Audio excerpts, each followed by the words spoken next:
이재정의 70.5.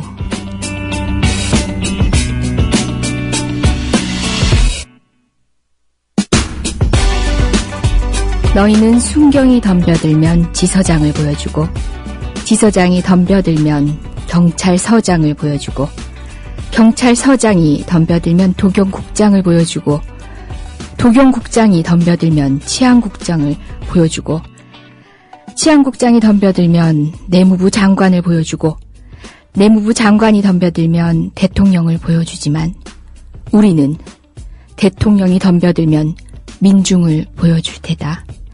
안도현 시인님의 덤벼들면이라는 시였습니다. 이재정의 70.5, 무거운 마음이지만 지금 시작합니다.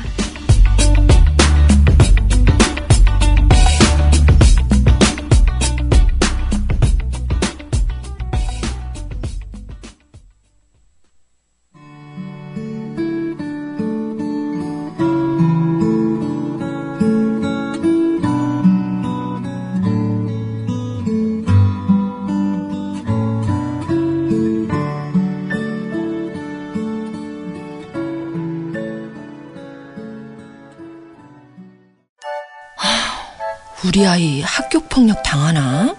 요즘 말도 없고 무슨 고민 있나? 올 시간 지났는데 어디지? 이젠 걱정하지 마세요. 미리 다 알려주는 자녀 보호 어플 스마트 보디가드가 있습니다. 자녀의 학교폭력 문자, 인터넷 고민 검색, 실시간 위치, 유해 컨텐츠를 24시간 감지하여 부모님께 다 알려드립니다. 미리 알면 안심할 수 있습니다. 구글 플레이에서 우리 아이 첫 번째 지킴이 스마트 보디가드를 설치하세요. 지금 옥션과 지마켓에서 스마트 보디가드를 검색하시면 50% 할인된 요금으로 이용하실 수 있습니다.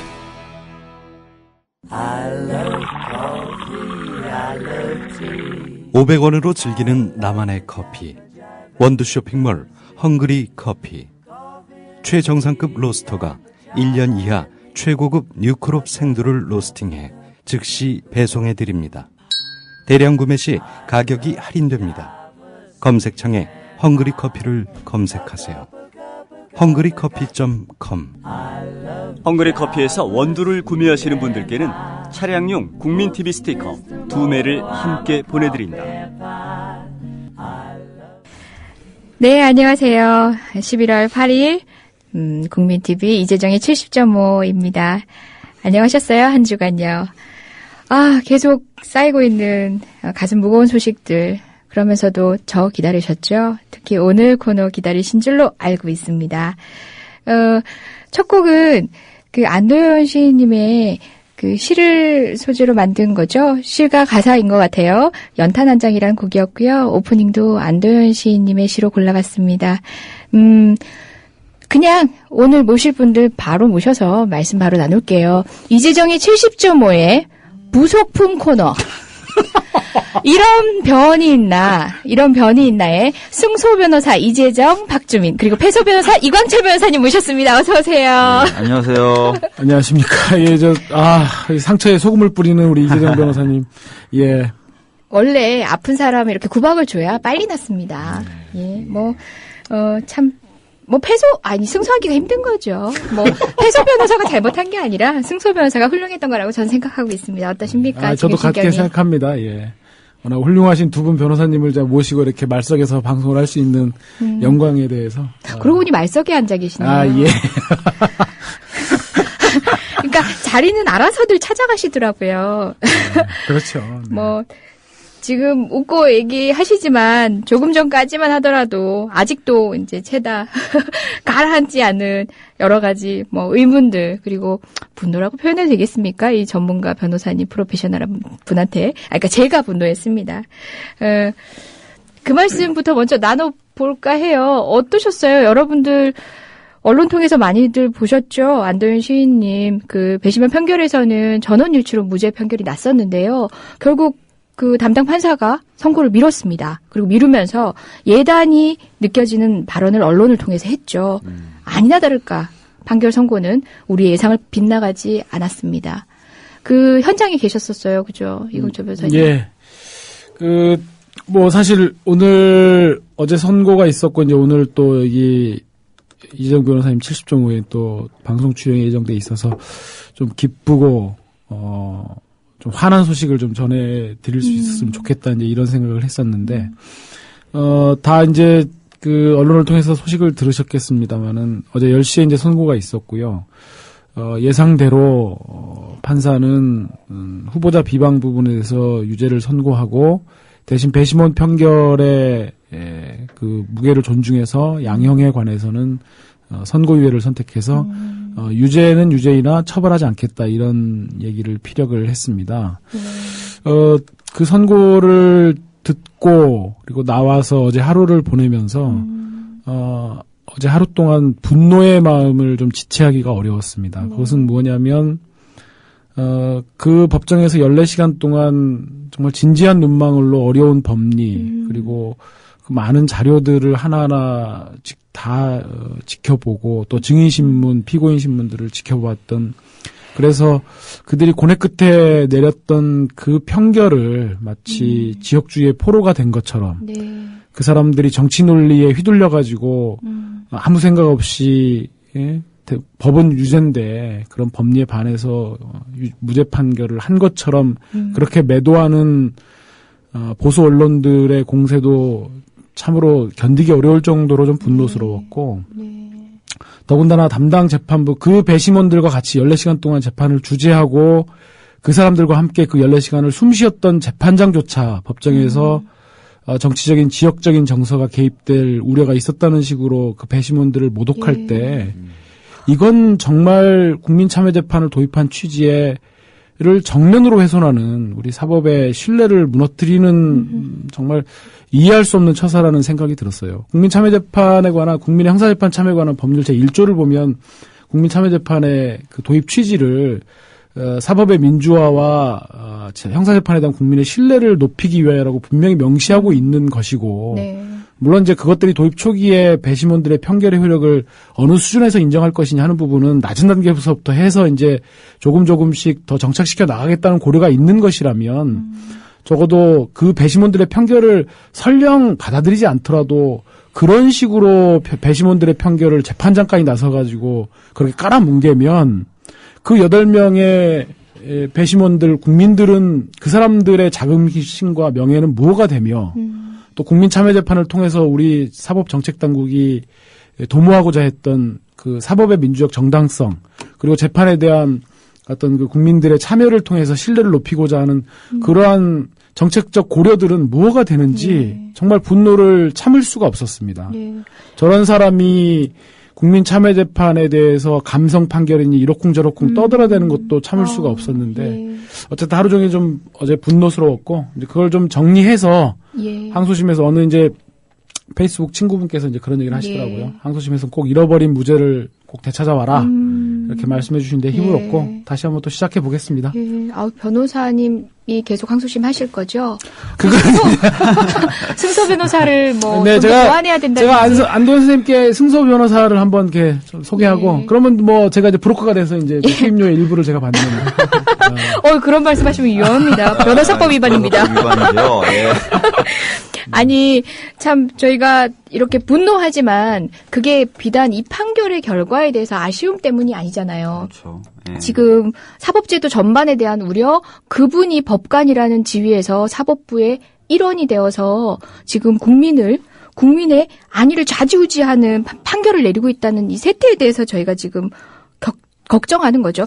근데 언뜻 말씀도 하셨지만 저희가 언론 기사에서 그 지역 정서라는 말을 언급을 했다는 얘기를 들었어요. 그게 실질적으로는 판결문 안에 들어가게 되는 건가요? 판결을 할 때 그 말을 했다는 거죠? 예, 그렇습니다. 판결할 때 이 재판 자체가 그 후보자 비방이라든지 이런 그러니까 사실관계 안도현 시인이 17건의 트윗을 올린 것은 이미 사실관계로서 피고인도 다투지 않고 그것들에 대한 법리적인 해석 적용의 문제이기 때문에 배심원들이 판단하기는 상당히 어려운 부분이고 그리고 사안 자체가 정치적인 지역적인 그런 정서에 의해 영향을 받을 우려가 있는 사안이었으므로 라고 하면서 이제 배심원 판결을 배척한다는 이유를 밝힌 건데 그 자체도 아까 말씀드린 것처럼 배심원들이 그렇게 오랫동안 고뇌했던 결과들을 깡그리 무시하는 그들의 자긍심과 명예를 손상시키는 발언일 뿐더러 예. 제가 한 가지 더 지적하고 싶은 것은 그 두 가지 논리를 검찰이 그대로 내세우면서 국민참여재판에 회부해서는 안 된다라고 주장을 했었어요. 그러니까 처음에 예, 국민참여재판 회부 결정을 판사가 하기 전에 네. 검찰이 그런 식으로 먼저 주장을 했었다는 거죠. 예, 만약에 그랬다면 그런 우려가 있었다면 처음부터 배제 결정을 내렸어야 맞죠. 판사가. 그리고 네. 법관이 그러면 주재하는 판결을 통해서 이 재판을 진행하겠다라고 배제 결정을 했으면 될 것을 예. 그러한 그 검찰의 의견을 물리치고 국민참여재판을 통해서 배심원을 선정하는 절차를 거쳐놓고 이제 와서 그 논리를 가지고 배심원 결정을 깔아뭉개면 예. 도대체 국민참여재판은 뭐라고 한 거냐는 거죠. 예. 그게 국민참여재판입니까? 아, 결과를 보고 그러면은 자기 생각대로 됐었으면은 국민을 들러리로 이 발화하고 위시했을 거고 자기 생각대로 안 되면 이제 국민은 그런 판단을 할 수 없는 사건이었고 아, 그렇게 할 참이었나 봐요. 그러니까 그런 지금 말씀하신 것이 결코 저희가 근검 추측이 아닌 게 이 재판장께서 아침에 배심원 선정되고 나면 처음으로 하는 게 검찰의 유죄 입증 책임과 무죄 추정의 원리지 않습니까? 네. 네. 그거부터 설명하는 것이 형사재판에서는 가장 중요한 가장 거잖아요. 중요하죠. 그 설명도 누락했어요. 그 설명, 아마도 이제 변호인이 배심원 질문 과정에서 그걸 설명하면서 그거를 들어본 적이 있는지를 물어보는 걸로 아마 생각해서 안 하신 걸로 그렇게 추측되는데 그렇다고 해서 그 설명을 누락하면 안 되는 것이고 그렇죠. 또 하나는 허위사실 공표죄에 관해서 그 굉장히 중요한 대법원의 확립된 판례가 그런 것이 있습니다. 의혹을 제기한 당사자가 그 제기한 의혹이 허위가 아니라는 점을 신뢰할 수 있을 만한 자료를 검찰에게 제출하고 검찰은 그 자료의 신빙성을 탄핵하는 방법으로 피고인의 허위사실 유무를 판단해야 된다라는 게 있고요. 또 뒤에서는 뭐냐면 단순히 그 공표된 사실이 허위라는 점만으로 그러니까 진실이 아니라는 점이 입증됐다고 해서 허위가 아니고 검찰이 적극적으로 그것이 허위라는 걸 입증해야 된다는 판례가 있거든요. 네. 그렇죠. 그러면 그 판례를 두 개 다 소개해 주는 게 맞죠.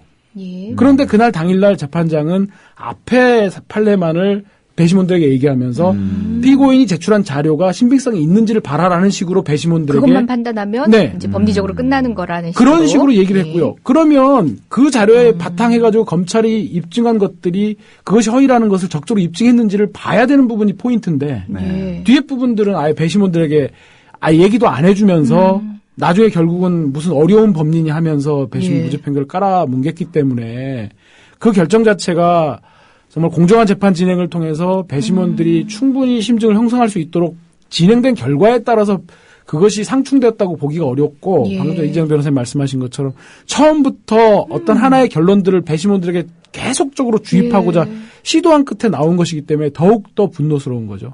아니 그럼 자기가 인용놀이 하듯이 자기 뜻대로 움직여주면은 그 배심원의 결정은 정말 상식적인 거고 합리적인 거고 그렇지 않았기 때문에 아니 근데 처음부터 법률 적용은 결정돼 있었던 거잖아요. 도중에 뭐 공소 사실에 적용될 법조가 바뀐 것도 아니고 해당 논리는 이미 그 판사님의 논리에 따르자면은 배심원들이 국민들이 판단할 수 없을 만큼 어려운 사안이었다. 이건데 왜 처음부터 그렇게 안 하시고 말을 뒤늦게 하시나? 아니 그것뿐만 아니라 이분이 이제 사실은 계속해서 언론 인터뷰를 하시잖아요. 다른 네. 판사분들하고는 전혀 다른 태도인데요. 언론 인터뷰를 하시면서 계속해서 이제 어떻게 보면은 방금 이강철 변호사님 말씀하셨던 그런 취지, 즉 배심원들을 약간 무시하는 듯한 그런 이야기를 하셨고 또 판결을 선고하시면서 결과적으로 약간 단순화시키면은 그 지역에서 계신 분들은 이 문제에 대해서 중립적이고 독립적인 판단을 할 수 없다는 취지의 말씀하시면서 사실상 확인 사살을 하는 그런 발언을 하셨단 말이에요. 차라리 그냥 법리적인 부분만 쭉 언급하시고 판결을 선고하시는 그런 깔끔함을 차라리 보여주셨으면은 덜 원통하고 좀 덜 분노스러울 텐데 이 부분을 굳이 다시 한번 언급하면서 하셨다는 것 자체가 상당히 당황스럽게 만들더라고요. 박 변호사님 지금 박준 변호사님 말씀하신 거에 제가 하나 좀 덧붙이면 그동안 국민참여재판에서 부산이나 다른 지역에서 박근혜 후보를 비방했던 것들의 무죄 판결 나온 사례들이 굉장히 많습니다. 뭐 굉장히까지는 아니겠지만 근데 유독히 이 전주 지역에서 박근혜 후보를 비방했다는 혐의로 기소된 안도현 이 시인에 대한 사건에서 무죄 판결이 나오니까 지역 정서를 들먹인단 말이에요. 전라도라는. 그러니까 그게 이 정말 그 전라도민들의 지역 감정, 그동안 지역의 소외 이런 부분들에 대해서 정말 그거는 그 상처를 굉장히 심하게 헤집는 발언입니다. 그게 무슨 전라도 사람들은 뭐 아무 생각도 없고 문재인 얼굴 한번 보면 유죄도 무죄를 만들어주는 것처럼 문해화처럼 그렇게 묘사하고 그 발언했던 새누리당 의원들, 보수 언론들 나아가서 이번에 은택 부장이 그 확인 사살을 한 건데. 은택 부장님이 네. 담당 판사님 거네요. 그런 것들이 전라도민들의 그런 그동안 차별과 소외에 대한 그런 아무런 고려도 없었다라는 걸 의미하는 것이기 때문에 저로서는 더더욱 좀 개탄스럽고 굉장히 좀 분노스러운 대목입니다. 그러게요. 그리고 뭐 이 사건 앞두고 뭐 보니까 언론들은 아주 작은 것들 가지고도 국민참여재판의 어떤 그 신뢰성이라든지 이런 걸 공격하더라고요. 뭐 예를 들어서 뭐 어떤 신문사에서 뭐 주진우, 김어준 그 사건에서 뭐 배심원들의 마음을 사로잡아라는 제목을 달았었대요, 기사에. 그걸 가지고 와서 이거 봐라. 마음을 사로잡았다 그러지 않냐. 이래서 신뢰성이 없다라는 얘기도 하고. 또 뭐 배심원들이 다른 사건에 비해서 뭐 한 9% 정도 더 많이 출석률을 보였다. 이거 봐라. 뭔가 좀 이상하다. 이런 얘기도 하고. 그러면서 아마 계속해서 그런 보도를 했던 게 아마 안도현 시인님의 예. 이 판결에 관련된 그 밑바탕을 좀 깔아주면서 했던 거 아닌가라는 생각도 많이 들더라고요. 예. 저 이거 지적을 해야겠어요. 그러니까 지금 우리가 농담 삼아 그 얘기를 했어요. 아까 이광철 변호사님이 농담 아닌 듯 이렇게 농담인 듯 이렇게 말씀하신 얘기가 아니 당신들 때문에 우리가 이렇게 된 거잖아 이렇게 얘기를 하셨어요. 여기서 당신들이라는 것은 나꼼수의 변호인인 박주민 이재정 변호사를 얘기하는 겁니다. 네, 은택 부장 판사님께서 다시 또 저를 또 이렇게 코너에 몰아붙이는. 예, 은택 부장 여기는 판사님께서 역사적 진실을 이재정 변호사님 이 전하고 방송은 장래와 장애가 없군요. 제가 호스트입니다. 이런 얘기를 했었죠. 배심원 판결이 전원 무죄로 나왔을 때 낙곰수 판결과 그런 같이 되면 그런 이제 국민의 불신을 받을 거기 때문에 판결 선고를 연기했다 이런 얘기를 했죠. 네. 다시 말해서 판결을 선고하기 전에 그러면 낙곰수 판결은 무죄였으니까 낙곰수 판결과 다른 결론을 내겠다는 얘기인지 일견 예단을 보여준 거기도 했고 그걸 중앙일보하고 인터뷰를 했더라고요. 판사가. 맞습니다. 사안을 다루면서 판결이 내려지기도 전에 그런 취지의 편견을 보여준다는 거. 이건 판사로서의 자질, 선고할 자질이 없는 거 아닙니까? 너무하신 거죠. 그런 예. 건 정말 조심해야 될 태도인데 예. 판결 선고 전에 이미 자신의 의향을 다 내비치시고 예. 그랬다는 것 자체가 상당히 좀 상식밖이다. 의외였다? 이런 생각이 좀 들었습니다. 예. 진짜로. 예. 아니 그래서 낙곰수 판결을 편결을 내린 그 배심원분들은 얼마나 모멸감을 느꼈을까요? 그렇죠. 그러니까 예. 그렇게 생각하면은 이제 그 안도현 시인님의 배심원뿐만 아니라 예. 주식 낙검수 사건에서의 배심원조차도 또 싸잡아서 예. 대단하신 분이네요. 예. 그러니까. 저는 우리 사건을 갑자기 왜 골고 넘어져? 이러고 있는데 우리 이광철 변호사님은 당신 사건들 때문에 우리 이렇게 됐다고. 그렇게 말씀하시면 듣는 우리 청취자분들께서 네. 예. 어제 근데 이제 제가 판결 선고를 들으면서 네. 곰곰이 이렇게 얘기를 듣다 보니까 우리 재판장님께서 우리 대통령님에 대한 그 정말 충심을 이렇게 보여주시는 것 같은 느낌이 계속 들더라고요. 사실 제가 이제 얼마 전에 오마이뉴스 통해서 이 사건 그 변론 자료들을 좀 이렇게 공개하고 그것들을 가지고 한번 글을 쓰기도 했었는데 아마 그거를 보신 우리 청취자분들께서는 아마 아실 겁니다. 안도현 시인이 트위터를 통해서 공표했던 것들이 네. 굉장히 사실적 근거가 탄탄하다라는 걸 네. 아마 아실 것 같은데요. 예. 그래서 결국은 그런 점들을 어제 재판장도 받아들여가지고 허위사실의 인식은 없다라는 부분도 예. 그래서 인정해 준 것이었거든요. 예.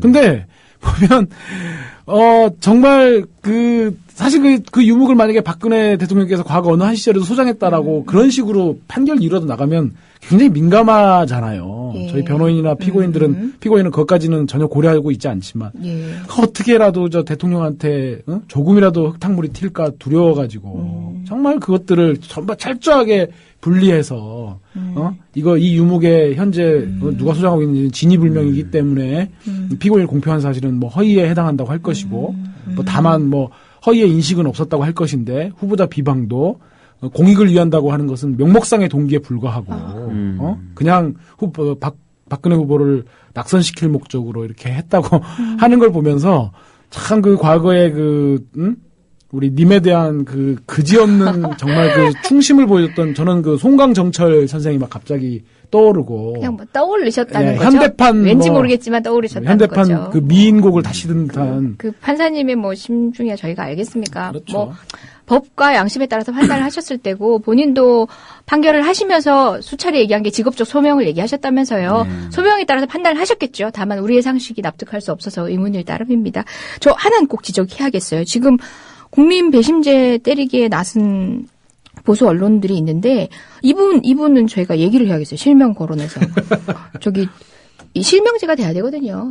금융도 실명제인데 그 중앙일보 아시겠죠? 중앙일보하고 또 인터뷰를 하셨던 우리 연택 판사님 바로 그 중앙일보에서 낙검수 재판 나오자마자부터 배심제 믿을 거 못 된다고 연일 기사를 때렸습니다. 그 기사의 취재 기자가 중앙일보의 박민재 기자입니다. 온정에 기댄 판결이라든지 막 이런 식으로 기사를 썼었어요. 근데 그분의 바로 1년 전 기사에 이게 있습니다. 건전한 상식의 배심원, 믿지 못할 이유가 없다. 이게 취재 일기 방식으로 했는데요. 그뿐 아니라 연재 특별 취재 기사들이 시리즈로 나갔어요. 맞아요. 예. 그때 5년치의 배심 편결을 다 모아가지고 자기들이 언론 최초로 이 배심 재판에 대해서 과학적 분석을 했고 맞습니다. 국민의 상식이라는 게 추상적으로가 아니라 과학적으로 밝혀졌다라는 식으로 특별 취재를 합니다. 그래서 작년까지 그걸 가지고 자기들이 이달의 기자상을 자천을 하거든요, 보통. 그러니까 자천을 합니다. 자천을 했는데 결국 수상은 못했다고 하더라고요. 그랬던 게 수상을 했었어야 이렇게 기사를 안 쓰실 그런가요? 텐데. 수상이 안 돼서 이렇게 발끈하셨나? 그랬던 그분께서 상황은 달라진 게 없습니다. 그냥 1년이 지났을 뿐이고 다만 그 1년이 지난 어느 한 재판에서 주진우 기자, 김어준 총수가 꼭 직업 같네요. 그 두 분이 무죄로 판결이 됐습니다. 그것에 그 한 사건에 나머지 팩트는 달라진 게 없는데도 불구하고 기자의 기사는 바뀝니다. 박민재 기자님, 정말 우리가 황색 언론이라는 얘기를 하고 기자로서의 최소한의 소명의식도 없는 기자들이라는 걸 익히 알고 있었지만 이분 너무하신 거 아닙니까? 실명으로 저는 진짜 묻고 싶습니다. 근거가 뭔지. 굉장히 세게 나오시는데요. 예. 이 두 분들은 주저하고 계십니다. 저는 아무 얘기도 하지 않았습니다. 예. 혹시나 저한테 한번 캥기는 게 있으시면 저한테 연락 주십시오. 전 궁금해서요. 저도 그 중앙일보, 그래서 문제가 돼서 중앙일보 그 기사들을 좀 다 봤었는데요. 그 기사는 사실은 국민참여재판에 대해서 이제 쭉 분석을 하면서 그래서 기속력을 좀 강화하고 이런 방안까지도 제시를 했던 그런 기사들이에요. 그리고 그 기사에 대해서 아까 말씀하셨지만 본인들 스스로가 이달의 기자상을 받을 만한 기사다라고 자천을 할 정도의 공을 들인 기사였음에도 불구하고 갑자기 이렇게 태도를 바꾸시는 것 자체가 저희로서 참 납득이 안 됐던 거죠. 예. 왜 그랬을까요, 도대체? 예. 저는 이제 그런 것들을 포함해가지고 우리 소위 보수 언론이라고 얘기되는 조중동들이 조중동이 특히 새 매체가 문화일보는 언급할 가치조차 없는 그런 더 세시네요. 매체고요. 이게 보면 정말 그 입장들을 너무나 쉽게 손바닥 뒤집어요. 대표적인 게 이제 광우병 아니겠습니까? 노무현 정부 때 미국산 쇠고기 수입한다고 그랬을 때 중앙일보 지금도 생생히 기억나지만은 그 한림대 그 김용선 교수라는 분 인터뷰해가지고 이거 미국산 쇠고기 의심스럽다. 이랬던 양반들이 이랬던 매체들이 이게 되니까 이명박 정부 때 촛불 그 쇠고기 수입한다고 그러니까 태도를 싹 바꿔가지고 그렇죠. 그랬던 사례가 있고요. 또 얼마 전에 저희들도 한번 다뤘습니다만은 최동욱 그 검찰총장 사생아 문제가 있었을 때 조선일보의 그 박정훈 그 에디터라고 하는 양반이 과거 이만희 장관의 혼외자 문제에 대해서는 그래서 어쨌다는 거냐 이래놓고 최동욱 총장에 대해서는 또 구질구질하게 해명하면서 이렇게 바꾸고 이번에 중앙일보도 보면 그런 것들을 싹 바꾸는 게 저는 그렇게 생각하거든요. 정말 일관성 있는 보수가 있다면 저도 보수가 될 용의가 있습니다. 그게 좀 뭔가 목에 칼이 들어와도 자기네들이 세운 원칙들을 좀 지키고 그런 것들을 바꿀 때는 그만한 사유가 있는지 설명하고 뭔가 그런 좀 멋진 보수 이런 것들이 아니라 대단히 기회주의적이고 뭔가 그때그때 권력과 가진 자들의 이익에 영합하는 그래서 자기네 입장들도 그냥 아무 설명도 없이 싹 바꿔버리고, 그리고 민주주의라는 게 뭡니까? 민주주의는 원래 좀 시끄러운 거지 않습니까? 그리고 대표자를 선출하는 과정에서 국민들이 당연히 의혹을 제기할 수 있는 것이고, 그런 과정에서 최소한의 근거들만 갖춘 문제제기라면 공론회장에서 그것들을 충분히 용해내가지고 이게 문제를 풀어가는 방식이 그것이 민주주의 원리인데, 이거는 뭐 그냥 무슨 주진우 김총수 안도현 그래가지고 민주당 쪽에 선거운동한 사람들 무죄 판결했다 그러면 우르르 벌떼처럼 몰려와가지고 무슨 동네 뒷골목에서 삥 뜯는 양아치들처럼 이게 도대체 뭐 하는 짓인지 모르겠어요. 예, 잠시만요. 이재정의 미디어 비평 시간입니다. 불현듯 조호중동의 문화일보까지 우리 지금 미디어 비평하고 있는 것 같은데요. 아니 근데 이분들이 뭐 입장을 바꿨다라는 부분도 좀 공격을 좀 하고 싶고, 근데 그거에 더 나가서 사실은 지금 국민참여재판에 대해서 비판하는 그 부분들이 데이터를 보면은요, 수치를 보면은 전혀 근거가 없다는 것도 알 수 있습니다. 뭐 예를 들어서 지금 배심원들이 좀 전문가가 아니다. 그래서 실질적인 판단을 못할 것이다라는 부분에 대해서는요, 지금 나와 있는 데이터들을 보면은 배심원의 판결하고 재판부의 판결의 일치율이 2013년 기준으로는 93.4%에 달한다는 거예요. 그래서 법률 문외한이기 때문에 전혀 뭐 법적인 타당성이 없는 판결을 내린다라는 것도 타당하지 않다는 것을 알 수 있고요. 그다음에 공직선거법에 관련된 부분, 이 부분도 정치적인 편향이 있을 것이다라고 비판하는데 실제로 보면은 지금까지 이제 경향신문 보도에 따르면요.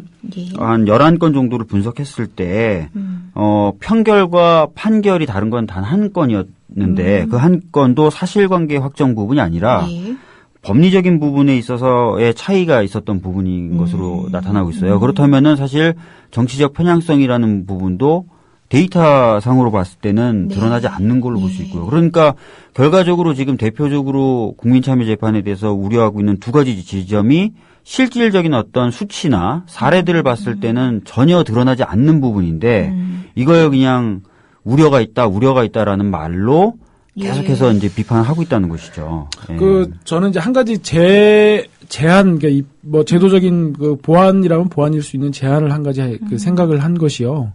이 선거법과 같이 보수 언론이나 새누리당이 지적하는 것처럼 정치 논리, 지역 논리 이 부분에서 사실 뭐 공감하는 국민들도 계실 거라고 생각해요. 뭐 저희는 또 그 부분에서 좀 그런 논리를 수용하지는 않지만 일반 국민들이. 그래서 저는 차라리 우리 형사소송법에서 좀 사문화되다시피 존재하고 있는 그 관할의 이전 이 부분들을 국민참여재판에 있어서는 예를 들어서 뭐 전주 지역이나 광주 지역 혹은 뭐 대구나 뭐 부산 지역에서 벌어진 국민참여재판 그 선거법이라든가 이런 정치적인 사건들은 서울중앙지방법원으로 좀 이전해서 어쨌든 서울에서는 그런 지역 논리나 이런 부분들이 골고루 이렇게 평균적인 대표성을 가진 배심원들을 선출할 수 있는 거지 않습니까? 그렇죠. 예, 이분들을 그래서 이런 사건들을 관할을 좀 옮겨가지고 서울이라든지 정말 그 국민들이 어떤 뭐 그 일말의 의구심이라도 가질 수 있는 어떤 지역 정서, 정치 논리 이런 부분들을 떠나가지고 그래서 서울중앙지방법으로 좀 이전해가지고 한번 할 수 있는 그런 제도 좀 마련해봤으면 좋겠고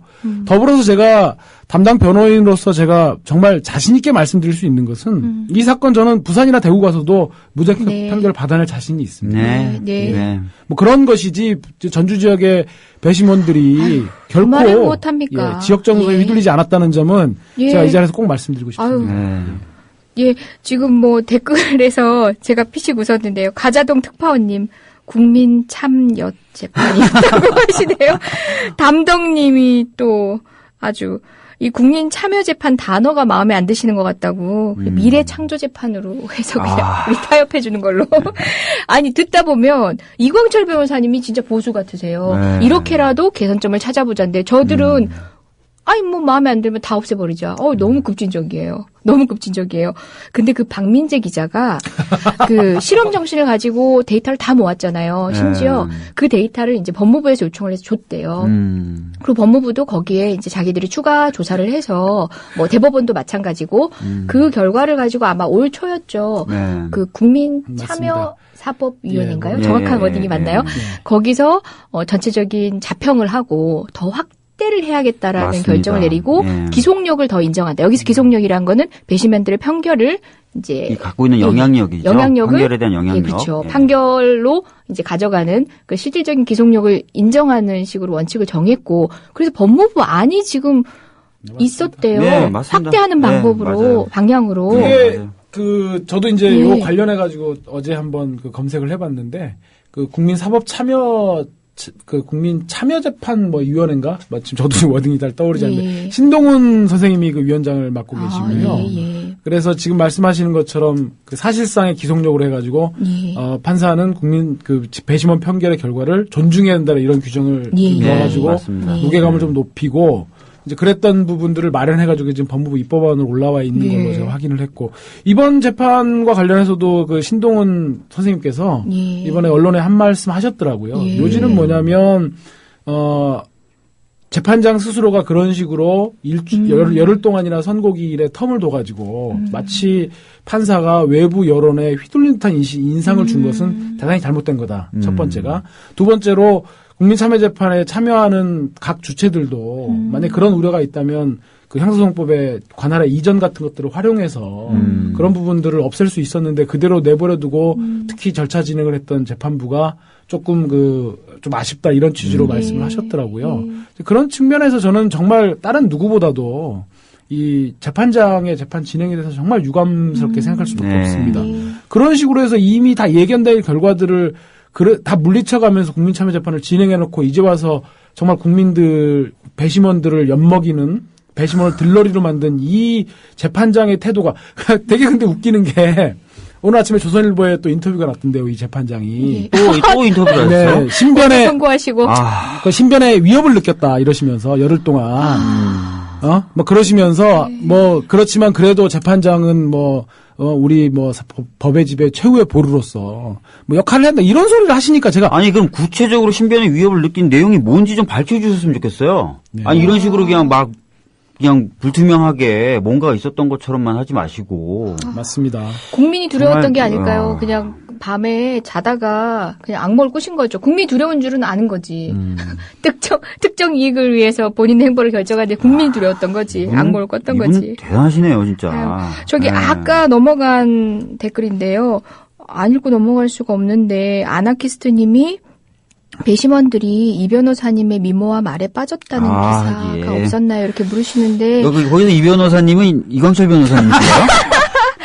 제가 저희가 변호인마다 역할이 좀 있죠. 역할이 있었습니다. 그래서 우리 이광철 변호사님 미모를 맡으셨나요? 아니, 미모의 여 변호사님도 해가지고 젊은 배심원들에게 어필하고 이제 또 잘생긴 또 우리 또 젊은 변호사도 있고 이제 저는 이제 중후하신 이제 어르신들 담당했고 이제 뭐 그런 식으로 역할 분담은 있었죠. 네, 역할 분담. 제가 좀 궁금하긴 한데 변호인단이 어떻게 구성되셨죠? 변호인단은 이제 저하고 이제 작년에 이제 제가 문재인 선본에서 법률지원단 활동을 했었습니다. 예. 그 과정에서 이제 안도현 시인께서도 이제 작년에 선관위로부터 이제 그 부분이 새누리당에서 이제 신고해가지고 그 트윗에 대해서 이제 그 문제 제기를 받았고 그 과정에서 이제 법률 자문을 제가 해드려갖고 그 사건을 맡게 됐던 거고요. 그래서 작년에 같이 이제 법률전 활동하면서 그 트윗 부분에 대해서 검토했던 우리 젊은 변호사들 저까지 포함해서 4명이 이번 국민참여재판을 준비했던 거죠. 예. 그럼 제일 마청록 역할을 제가 이제 그냥 패장이라 드릴 말씀은 없습니다만. 예, 정말 근데 말씀이 많으시네요. 아유, 오늘도 방송 들어오시기 전에 그러시더라고요. 이 변호사님 오늘도 만세해야 됩니까? 그래서 제가 얘기했죠. 무슨 만세를 부를 자격도 없습니다. 그 말씀 드렸습니다. 저희는 정말 한 재판의 결과에 대해서 그 담당 판사에 대해서 결과만 가지고 원망을 하거나 책망을 하는 게 아닙니다. 국민이 합의하고 또 전문가들이 깊이 숙고해서 들인 제도가 하루아침에 이렇게 호떡 뒤집듯이 폐지를 운운하면서 그 효용성에 대해서 이렇게 벌떼같이 모여들어서 이런 시국 그 자체에 저희가 이런저런 이야기를 보태고 있는 거고요. 저희 꽤 말씀 나누신 것 같은데 잠시 노래 한 곡 듣고 와서 그러시죠. 또 다른 이야기 할까요?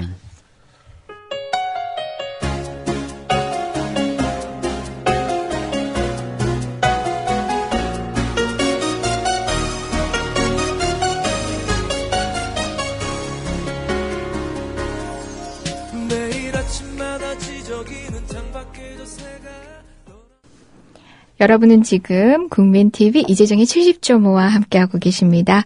오늘은 이런 변들 모시고 말씀 나누고 있고요. 대화 나누기 전에 잠시 광고 드리겠습니다. 여러분, 다음 주에 의정부에서 저를 뵈야 합니다. 뵙습니다. 기쁘시죠? 진선미 의원과 함께하는 이재정의 70.5. 11월 14일 목요일이고요. 늦은 7시 의정부 노동복지회관 3층 대회의장에서 뵐 겁니다. 경기도민만 오시라는 거 아니거든요. 서울에서 유람 오셔도 좋습니다. 진선미 의원님 지금 어떻게 활동하고 계시는지도 궁금하시고 현 시국에서 듣고 싶은 말씀도 많이 있으실 거라고 생각해요. 죽이 짝짝 맞는 이재정 진행자가 무겁기만 한 시국 강연회 아닙니다. 여러분들과 희망을 가지고 돌아갈 수 있는 시국 대공개 강연회가 될 겁니다. 기대하셔도 좋고요. 현장에서 뵙도록 하겠습니다. 저희는 계속 말씀을 나누도록 하죠. 게시판 댓글 지금 음악 나가는 동안 보고 계셨는데요. 이광철 변호사님 댓글 소개. 네. 아이디가 넘어가 버렸군요. 아닙니다. 깨방정이라는 분이 4시 36분에 올려주신 시간까지 네. 읽어주시네요. 저 정말 잘 올려주셨는데요.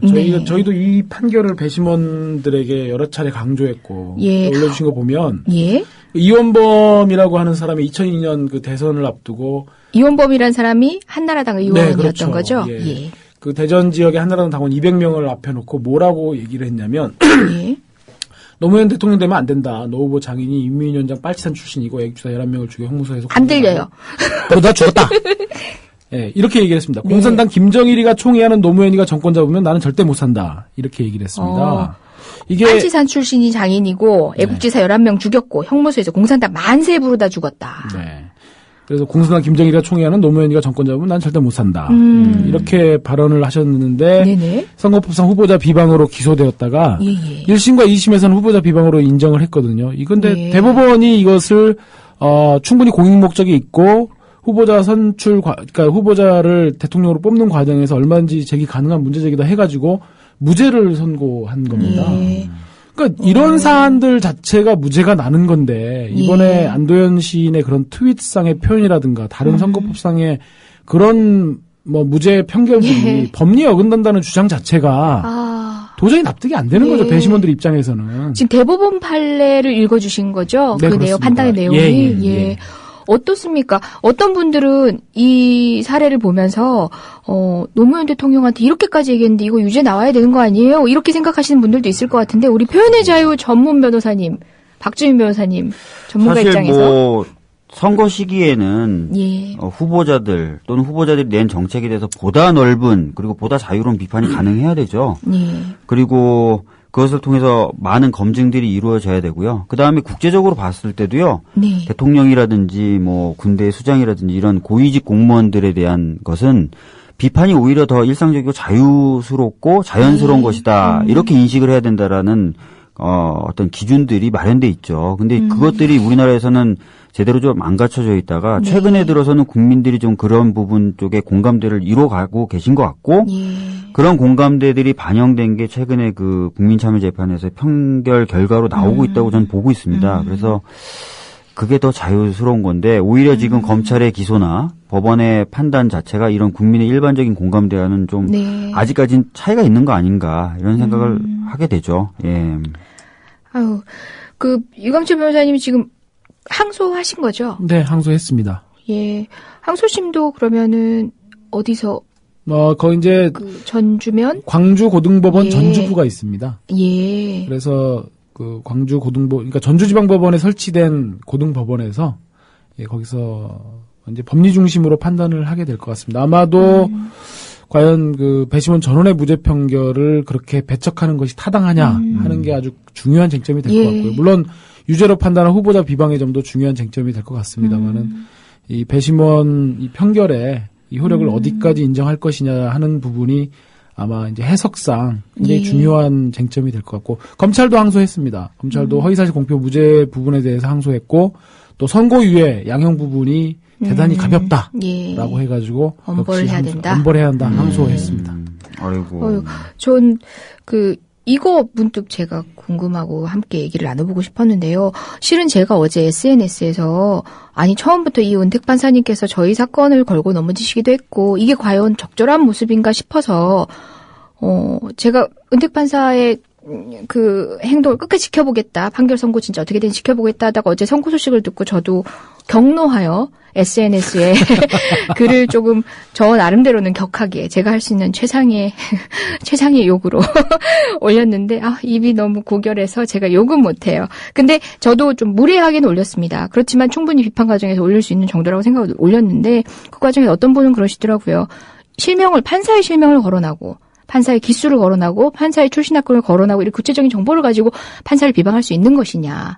판결을 내린. 그러니까 흔히 우리가 우리 쪽 입장만 얘기하면 비판할 수 있지만 반대 상황을 생각해보면 종북 판사 막 이러면서 판사 집 앞에 가서 시위하는 어버이연합 그런 분들 보수단체 여러분들의 모습하고 데자뷰가 되면서 그럼 판사에 대한 비판은 실명으로 불가능한 것인가. 판결에 대한 비판은 대법원 확정될 때까지 안 되는 것인가.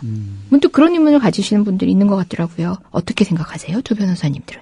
일단은 판결 같은 경우는 네. 판사의 실명이 다 공개가 되죠. 예. 그렇기 때문에 판결 밑에 그죠? 네, 다 공개가 돼 있고 또 그렇게 함으로써 자신이 내리는 판결에 대해서 책임을 지도록 하고 있습니다. 그래서 실명을 거론해서 판결에 대해서 비판했다는 것 자체가 문제가 되지는 않을 것 같고요. 근데 그걸 넘어서서 이제 집 앞에 찾아간다느니 이렇게 되면은 그것은 이제 사실은 심리적 압박을 통해서 판결에 대해서 영향을 미치는 식으로 나가기 때문에 그 정도까지는 좀 문제가 있다고 볼 수는 있지만 실명을 거론해서 판결 비판한다. 이건 얼마든지 가능하고 또 필요한 일이라고 생각합니다. 예. 그리고 당의 판결 하나가 나한테 유리하다 불리하다 가지고 그 판사를 비판을 하는 게 아니라 그 법리의 타당성, 그다음에 유사 판결에 있어서의 그 사람의 일관된 태도가 어떠했는지, 그런 정치적 경향에 치우친 판결이 아닌지 좀 추적이 되고 종합적으로 꾸준히 비판해내야 우리의 법원의 객관성도 보장이 되는 것이 아닌가. 그렇죠. 예, 판사의 직업적 소명의식도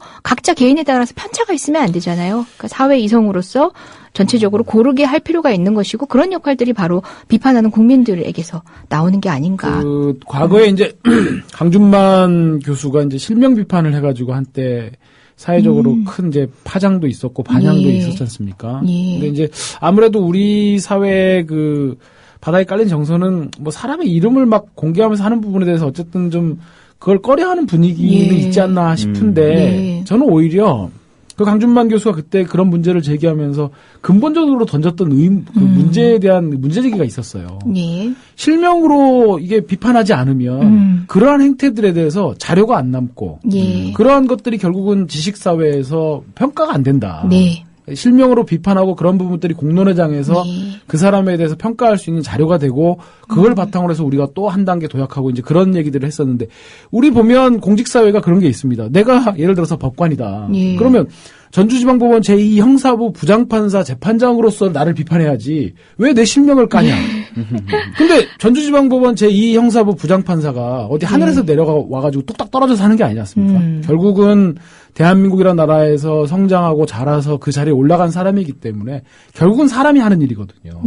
사람이 한다고 하는 것은 그 사람의 이름을 걸고 지금 박주민 변호사님 얘기한 대로 판결문서 쓰는 것이면 그 사람의 이름을 가지고 그것들을 비판하고 또 그것들이 공론회장에서 추측되도록 하는 것이 바람직한 것이고 거기서 이제 나가서 막 집에 찾아가고 하는 건 그건 진짜 폭력인 거죠. 너무 심한 거죠. 그렇죠. 우리 변호사들도 우리 이름 걸고 사건 하는 겁니다. 그 변호사 어떤 사건 맡았다라는 거 추적돼 가지고 심지어 이건 조금 판결문에 저희 이름도 나오죠. 그렇죠. 판결문에도 나오고. 다 이름이 나오죠. 그 사건에서 우리는 그 절차 하나하나도 책임지고 하는 겁니다. 그죠? 저희 게시판 보니까 오늘 언론보도에서 확인할 수 없다고 또 설명 좀 부탁드린다고 올라온 글이 있었는데 불타는 똥님. 잠깐만요. 제가 잘못 봤네요. 뚱이에요, 뚱. 네, 소송 들어오겠네요. 네. 아유, 이런 변들. 그 소송 제기하실 거면 저 변호사 이광철 법률사무소로 연락해 주십시오. 예. 혹시 전공로에 대한 수사 부분 설명해 주실 수 있는지요? 언론 보도 도대체 사실 확인을 할 수가 없습니다 하셨는데요.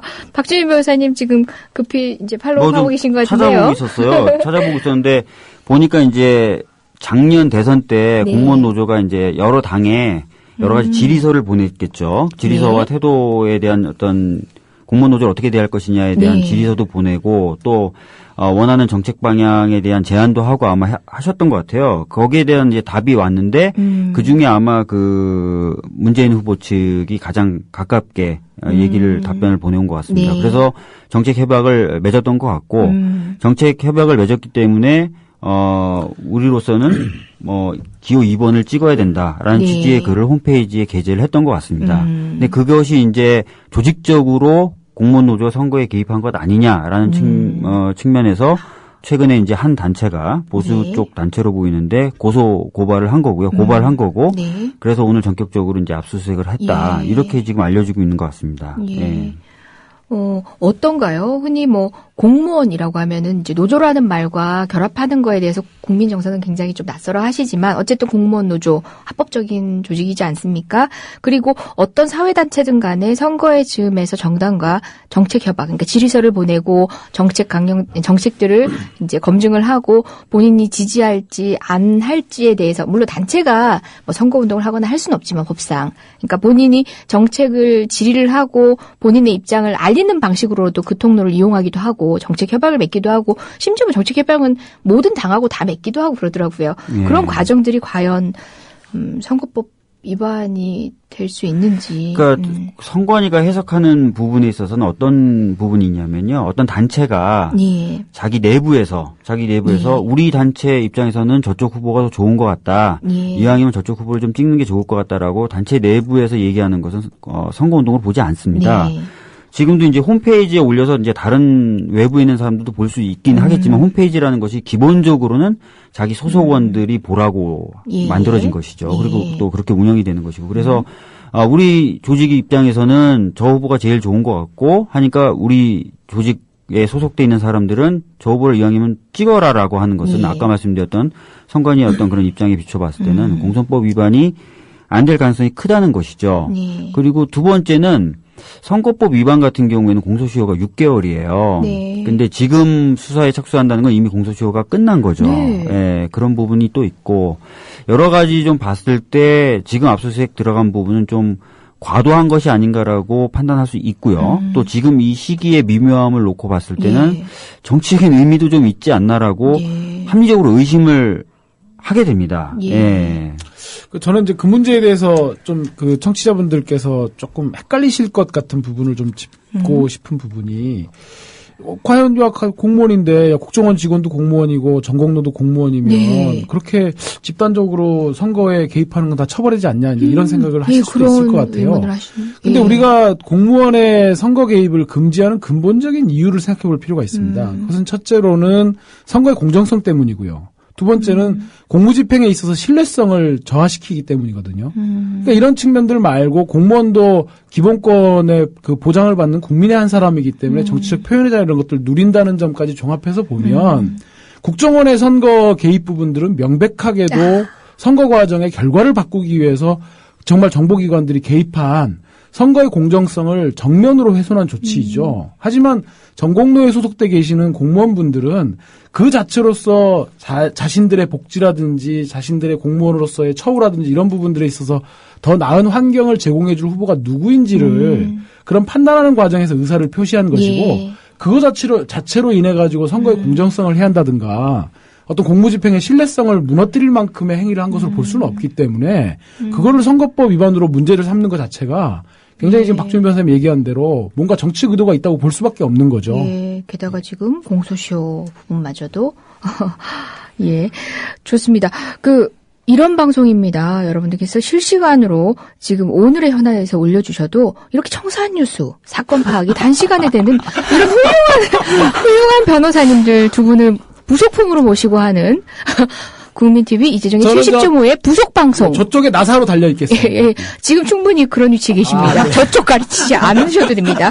예. 이재정의 70.5의 부속 방송. 나사보다는 에어컨이 좀 낫겠네요, 그래도. 이런 변들이 있나 듣고 계십니다. 불타는 동님, 저하고 합의됐습니다. 괜찮다고 하십니다. 예. 합의서 메일로 보내드리겠습니다. 남겨야 돼요, 이런 거. 남겨야 되는데. 그냥 합의서 작성이라도 제가 어떻게 법률자문을 좀. 너무 쉽게 물러서시는데, 불타는 저 같으면 막, 저를 똥이라고 불러? 왜 법으로 할 일을 왜 말로 해결하십니까? 네. 그럼 변호사들 다 굶어 죽습니다. 아이고. 공노조라는 그 닉네임을 쓰시는 분이 재밌는 얘기 올려주셨어요. 그냥 공무원 노조 조직적으로 선거 개입했다고 하고 선거 무효하자고 하라고. 기발하십니다. 이야. 우리 님들 기발하십니다.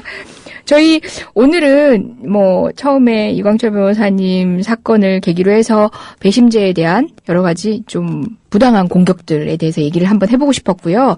그 다음에는 이제 간단한 또 최근에 있었던 판결 관련된 소식을 전하고 마지막으로는 여러분들 지금 초미의 관심사일 것 같습니다. 정당 해산 어떻게 되고 있는지 변호사들도 새삼스레 헌법전을 뒤져가지고 차차 공부해야 되는 사안 그 사안을 그러게요. 마지막으로 저희가 말씀드릴 참입니다. 그 중간중간에 또 궁금한 점 있으시면 임대차 상담 이런 거 말고요. 궁금한 거 있으시면 질문 주시면 즉답 가능하신. 각자 전문 분야를 좀 말씀드리고. 그럴까요? 우리 그냥 그거는 유료 서비스로 전환해서. 그렇죠. 사건 수임할 수 있는 이런 걸로 하고. 그럴까요? 예, 언젠가는 저희 좀 힘들어지면 그런 코너도 한번 만들어 보도록 하겠습니다. 판결이 있었습니다. 이건 듣기 좋은 소식이라서 중간에 그렇죠. 한 번은 듣고 가야 될 것 같아요. 저희 한숨 좀 쉬죠. 네. 예, 박주민 변호사님 관여하신 소식인 것 같은데요. 이거는 좀 많은 분들이 알아주셨으면 좋겠다고 싶어서 제가 잠깐 짬을 내달라고 좀 부탁을 드렸습니다. 2008년도에 이제 광우병 위험 미국산 쇠고기 수입을 반대하는 촛불 집회가 한창 동안 있었죠. 그리고 그것이 이제 크나큰 이제 성과는 이제 남기지 못한 부분이 있었지만 하여튼 국민분들이 많은 힘과 저력을 보여주셨던 그런 역사적 경험이었던 것 같습니다. 근데 이제 그 촛불 집회가 끝나고 나니까 큰 소송 2개가 제기가 됐었어요. 하나는 광화문 인근에 있었던 상인분들이 촛불 집회를 했었던 주도했었던 단체와 개인들을 상대로 손해배상 청구를 한 소송이 하나 있었었고요. 그 다음에는 경찰들이 그 당시에 이제 여러 가지 어떤 경찰들의 부상이라든지 또는 차량의 파손 이런 것들을 배상해야 된다라고 해서 또 촛불 집회를 주도했던 단체 및 개인들에게 한 3억 3,700여만 원을 청구했었던 사건이 있습니다. 앞서 말씀드렸던 상인분들이 제기하셨던 소송도 그 청구가 이유가 없다라고 해서 기각이 된 판결이 있었는데 최근에 어떤 판결이 있었냐면 두 번째 사건인 경찰들이 손해배상 청구한 사건에 대해서도 역시 그 청구가 이유가 없다라고 해서 기각이 난 판결이 있었습니다. 이 판결이 왜 중요하냐면요. 사실상 대규모 집회, 많은 사람들이 모이고 많은 단체나 여러 어떤 그 조직에서 모인 분들이 하는 집회의 경우에는 집회를 주최하는 분들이 그 참가한 모든 사람들을 일목요연하게 관리하고 책임질 수가 없어요. 그러다 보니까 일부 참가자분들은 경우에 따라서는 과격한 행동을 하시기도 합니다. 그럴 경우에 발생하는 모든 사건과 사고에 대해서 집회 주최자 보고 책임을 지라고 한다면 대규모 집회는 할 수가 없겠죠. 인원 제한해야 되고 진짜 관리를 할 수 있는 인원만 하자라고 하지 않고서는 집회를 할 수가 없습니다. 그렇겠네요. 근데 이 부분에 있어서 이제 이 대법원 판결이 아주 명확한 인과관계를 설명하지 못하면 그 집회 주최자에게 이 집회에서 발생했던 사건이나 사고에 대한 책임을 다 지울 수 없다라는 판결을 내려준 것이기 때문에 어떻게 보면은 이제 표현의 자유, 특히 집회의 자유 부분에 있어서는 진일보한 판결이다 이렇게 볼 수 있을 것 같습니다. 이게 대법원 판결인가요? 1심입니다. 1심이죠. 계속 지켜봐야겠지만 정말 간만에 당연한 판결이지만 근간에 너무 당연하지 않은 결과들을 보고 있어서 그래도 내심 반가운 판결입니다. 박주민 변호사님의 승수 소식이네요. 제가 다 한 건 아니고요. 다른 변호사님들도 고생 많이 하셨는데 사실상 그 대규모 집회라는 개념이 이제 독일과 프랑스에는 있었어요. 근데 우리나라에서는 그런 개념이 없었었고 그 다음에 공모 공동정범이라든지 또는 공동불법행위 책임이라는 이 논리 이를 가지고 와서 쉽게 지금까지는 집회 주최자들에게 모두 다 그 책임을 물리는 식으로 판결이 이루어졌었는데 이번에는 좀 아주 오랫동안 치밀하게 다투면서 이 청구를 좀 기각시켰습니다. 저보다는 뭐 면면의 김남근 변호사님이라든지 많은 분들이 고생을 해주셨던 것 같습니다. 제가 지난주인가 저지난주에 김남근 변호사님 뵈니까 이거 질 것 같아 막 그렇게 걱정하고 그러시는 저한테도 결과가 안 좋을 수도 있으니까 논평을 좀 그런 식으로 좀 준비를 하라고 하셨는데 제가 이제 밀양을 지난주에 내려가고 있었는데 전화 오셨더라고요. 그래서 야 이겼다 이렇게 딱 하시더라고요. 저도 마음 되게 졸이고 있었었는데. 저도 그 말씀을 듣고 이제 거기 저 피고들로 이제 있는 분들이 이제 뭐 저희를 다 알고 참여연대 그래서 그래가지고 막 질 줄 알고 이것도 어떻게 하나 그랬는데 정말 반가웠습니다. 3억 3천이면요 참여연대 정도의 규모를 갖고 있는 그러니까 시민단체 중에서는 상당히 큰 단체라고 하는 참여연대도 문을 닫아야 돼요. 그렇죠. 그렇기 때문에 지옥 갔다 왔죠. 여러분 다시 한번 확인을 분명히 해야 되는 사실은 뭐냐면요. 이 집회를 주최한, 그러니까 집회라는 거는 소수자, 어떻게 보면은 이제, 권력이 없는 국민인 거죠. 그러니까 권력의 권한이긴 하지만, 이제 그냥 국민들이 자신들의 의사를 표현하는 그런 권리인데, 개개인의 권리인데, 이 집회의 자유를 행사하고 있는, 누리고 있는 국민들을 상대로 정부가 지금 돈 달라고 소송한 거잖아요. 네, 맞습니다. 그죠? 이것 자체도 현격하게, 아무리 민사소송이지만, 현격하게 힘의 불균형이 느껴지는 소송이에요. 이런 소송이 가능합니까? 그러니까 미국의 한 그 판사는요, 이렇게 얘기했습니다. 표현의 자유를 제약하는 가장 위험한 방법은 머리에 총을 갖다 대는 거고, 그 다음이 손해배상 청구를 하는 것이다. 이렇게 얘기를 했습니다. 그래서 미국에서는 이 표현행위를 제한할 목적으로 벌어지는 소송, 이거를 전략적 봉쇄소송이라고 부르고요. 그 전략적 봉쇄소송이라고 판단되면 조기에 각하를 시켜버립니다. 그러니까 소를 제기할 수 있는 권리를 남용한다라는 이유로 각하를 시켜버려요. 그래서 미국에서는 이게 좀 제도화돼 있는데 최근 들어 보시면은 아시겠지만 우리나라에서도 표현행위 자체를 표현행위를 막는 것을 목표로 하는 그런 손해배상 청구가 너무 많아지고 있고요.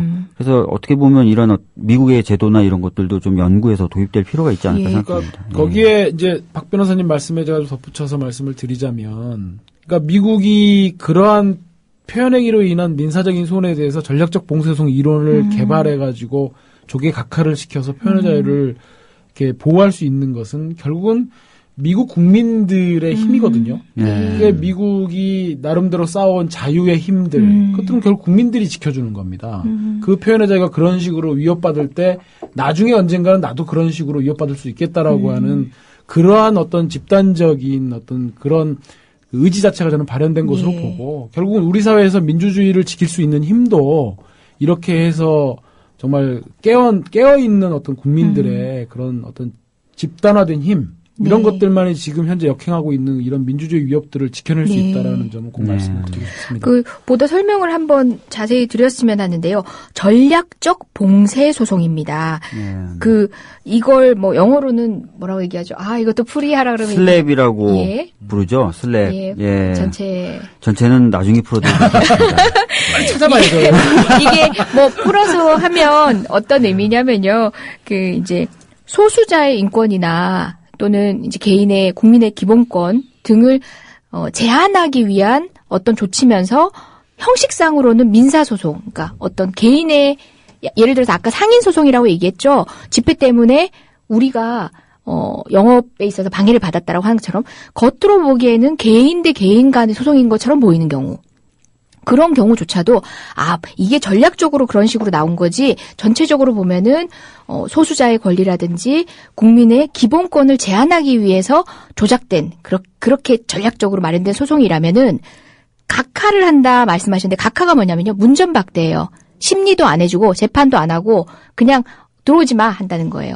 그런 소송인 같은 경우는 우리가 민사소송 정말 귀한 사법자원을 동원해서 심판할 필요도 없이 판단하지 않겠다라고 한다는 게 미국에서 마련된 이론이라는 겁니다. 그런데 지금 우리나라는 어떻습니까? 회사도 마찬가지고 정부도 그런 식으로 민사소송, 그러니까 제3자 3쿠션을 딱 쳐가지고죠.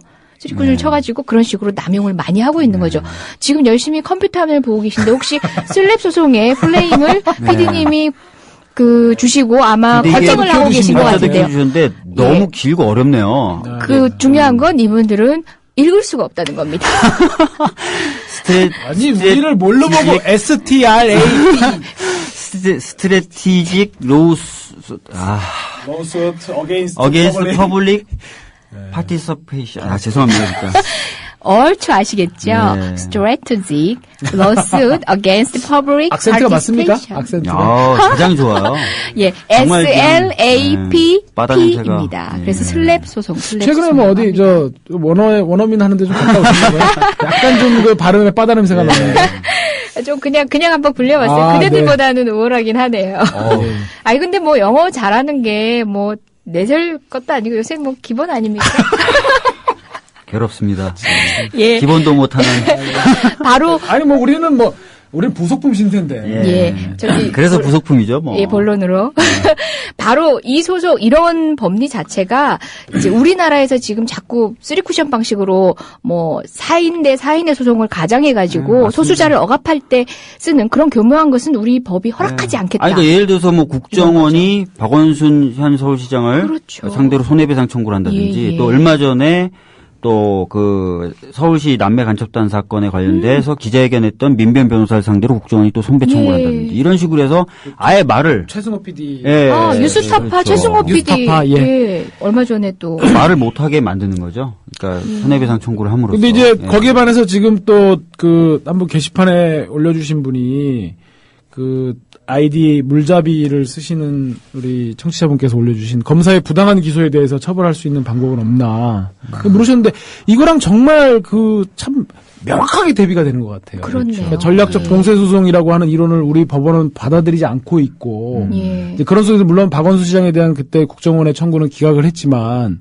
사실 그런 상황에서 표현의 자유 또 움직이는 동적인 표현의 자유라고 하는 집회 결사 시위의 자유를 누리는 국민들에 대해서는 이런 식으로 손해배상 청구를 해와도 방어하기가 버거운데 어떤 공권력을 남용해가지고 말도 안 되는 기소를 해서 무죄 판결을 받은 미네르바의 경우에는 그로 인해서 받았던 본인의 육체적인 정신적 손해에 대해서 국가 상대로 손해배상 청구했는데 그때 검사의 기소가 유법하다고 볼 수 없다고 해서 딱 잘라서 기각해버리는 정말 저는 이런 정말 비대칭의 이런 구도 자체가 우리 법원이 정말 맹성을 전 촉구하고 싶습니다. 이런 부분에 있어. 이러고도 무슨 기본권의 최후의 보루라고 이렇게 말끝마다 내세우는 것들이 저는 정말 납득이 안 돼요. 우리나라 국가배상의 법리가 기본적으로 그렇습니다. 뭐 행정기관이라든지 사법기관의 판단에 있어가지고 그분들이 자기 역할을 이제 자신감 있게 하게 하기 위해서 뭐 쉽게 손해배상을 인정하다든지 해서는 안 된다라고 하고 있는데 기본적 취지는 동의합니다. 하지만 사법권력 작용이라는 것은 누구보다도 엄격해야 되는데 최근에 그렇지 못하는 경향에 대비해 본다면 사법권력과 같은 경우에는 남용됨이 명백한 경우라면 좀 입증되어지는 경우라면 사인이 보상받을 수 있도록 법리가 조금은 바뀌어져야 된다는 생각이에요. 최근에 검찰을 보면은 그런 생각이 더더욱 듭니다. 무죄 난다고 모든 게 보상된 게 아니거든요. 무죄 난다고 해서 된 게 아니거든요. 여기 잠깐 꼬부기 아빠님이 정교조 어떻게 진행되고 있는지 잠깐 말씀드리면요. 다음 주 금요일 날 그러니까 지금 법의 노조 통보의 효력을 멈추어 달라라는 신청을 변호인단이 했고요. 그 신청에 대한 결과가 다음 주 금요일 날 나옵니다. 그래서 그 결과가 만약에 법의 노조 통보 효력을 멈춰라라고 나온다면 이제 법의 노조 통보의 효력이 멈춰지면서 원상태로 다시 돌아가는 거고요. 그게 아니라 그렇지 않다라고 판단이 나오면은 이제 법의 노조로 좀 확정적으로 돼서 좀 힘들게 멈춰라. 멈춰라는 말은 다시 말해서 이제 실질적인 판단이 지금 다투고 있으니까 그때까지는 이제 잠정적으로 법의 노조가 아닌 기존의 효력대로 법내 노조로서의 활동을 할 수 있게 해달라 임시 조치인 거죠. 그 명명의 효력을 멈춰준 거니까요. 명명이 없었던 상태가 되는 거죠. 좀 좋은 결과가 있었으면 네. 좋겠는데. 어제 저희 집사람 사무실에서 밤샜습니다. 네. 어떡합니까? 쓰느라고. 정말 우리 박주민 변호사님의 오늘 맛있는 사모님께서 거 사주게요.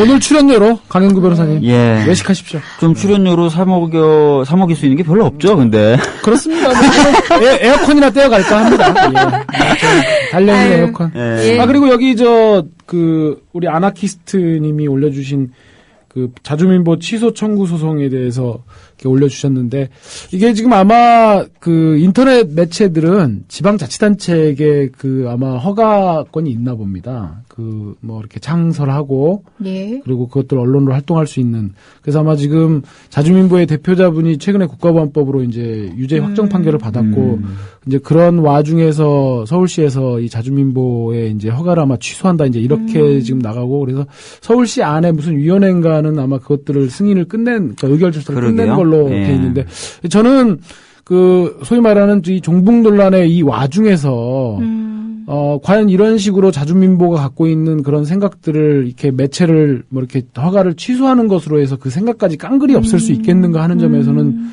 좀 우려스럽다고 생각이 들고, 오히려 우리가 사상의 자유시장을 더 이렇게 투명하게 운영해가지고 그 속에서 문제되는 생각들이 걸러질 수 있게끔 하는 것이 훨씬 더 바람직하지 않을까 하는 그런 생각은 가지고 있습니다.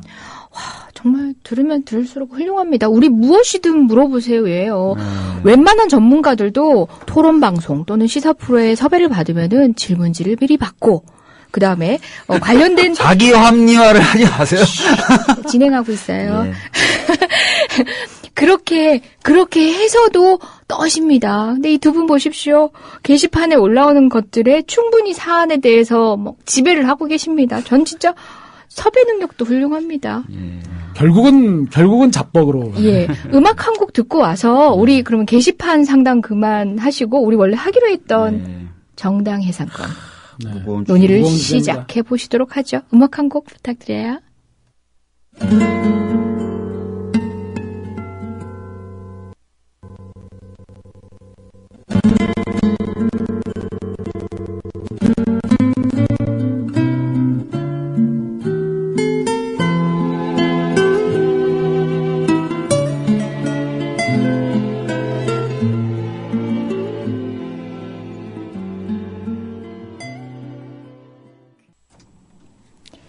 예, 여러분은 이재정의 70.5와 함께하고 계시고요. 오늘은 두 변님들 모시고요. 이런 변이 있나 진행 중입니다. 댓글 하나만 제가 소화를 해야겠네요. 내추럴 파레트님이 올려주셨어요. 두 변호사님도 칭찬해주세요. 이 변호사님 다그치듯이 얘기하신 것 같아요. 근혜 씨와 달리 우리는 민주방송이잖아요. 두 변호사님이 가끔 불쌍해요. 저희는 부속품이기 때문에 감정이 없습니다. 집에 달려있는 나사나 에어컨 이런 못들이 이렇게 감정이 있는 건 아니지 않습니까? 박 변호사님 어떠세요? 이재정 변호사님 평상시 아주 잘해주시고 계십니다. 저는 여기서. 그래요. 혼자만 살겠다고. 예, 녹슬지 않게는 해드릴게요. 예, 너무한다 싶을 때 한 번씩 칭찬을 해드릴 텐데요. 그래도 간단하게 칭찬 한마디 제가 해드리고 할까요? 박주민 변호사님은 지금 현재 민변 사무차장 맡고 계신데요. 저하고는 연수원 동기 오빠입니다. 제가 오빠라고 부릅니다. 나이가 많아서. 오빠라고 부르는데요. 칭찬할 게 없잖아요. 아주. 더 비참해! 연수원 동기가 오빠가 칭찬이야? 이제부터 칭찬하려고요. 그래서 제가 잘 아는데요. 이분이 정말 뉴스 로펌에 계시다가 민변에 뒤늦게 상근으로 합류를 하셨어요. 이제 그러니까 예전에 비하면 패스하시오. 적은 연봉을 결단하시고 민변에 상근을 하시면서 여러 가지 업무들을 하시느라고 정말 여러분들 언론만 보시더라도 아실 거예요. 많은 역할도 해주고 계시고요. 또 이분보다 더 훌륭하신 사모님께서 정교조 상근 최초 1호 변호사님으로서 지금 정교조 사태를 온몸으로 막아내고 계십니다. 정말 부인이 훌륭하시네요. 예, 감사합니다. 또 이게 너무 우리 좋아요. 강영구 변호사님이신데 예. 미모를 자랑하시는. 그렇죠. 예. 그리고 우리 이광철 변호사님은 저와 함께 저와 함께 그 민변의 전 사무차장님을 역임하셨는데요. 이재용 변호사님의 딸랑이었습니다. 예. 딸랑. 제가 저 만세 부른 것도 기억해 주실 겁니다. 아니, 그러면은 댓글님께서 또, 아니, 그때, 근데 뭘 하셨어요? 기억이 안 나네. 저런 식이라니까. 아니, 그때 그 대외 협력을 하시면서, 그러니까 민변이 변호사들의 조직이긴 하지만요, 여러 시민사회단체들, 생기는 법률 문제나 인권 문제들을 민변의 어떤 역할을 통해가지고 함께 연대를 해야 될지를 고민을 해야 되는데 그 창구가 된 역할을 해주셨어요. 그런 역할을. 굉장한 활동을 하셨죠. 예. 정말. 예. 그런 역할을 해주시다 보니까 오늘 게시판에 올라오는 사연들도 하나하나 정말 놓침없이 계속 파악하고 계신 거 여러분들이 확인하셨죠. 이 두 분이 그런 역할을 민변에서 하고 계시는 떠오르는 새별이십니다. 네. 네. 예, 두 분의 노고를 치하합니다. 아유, 감사합니다. 감사합니다. 폐하, 여왕 폐하. 아이고. 참, 날은 어두워져 가고, 예. 우리 마음도 이렇게 마냥 웃고만 있기에는. 마음 너무 무거워요, 요즘에. 예, 진짜. 너무 무거워요. 이제 정당 해산. 위헌 정당 해산 심판 청구가 이루어졌죠.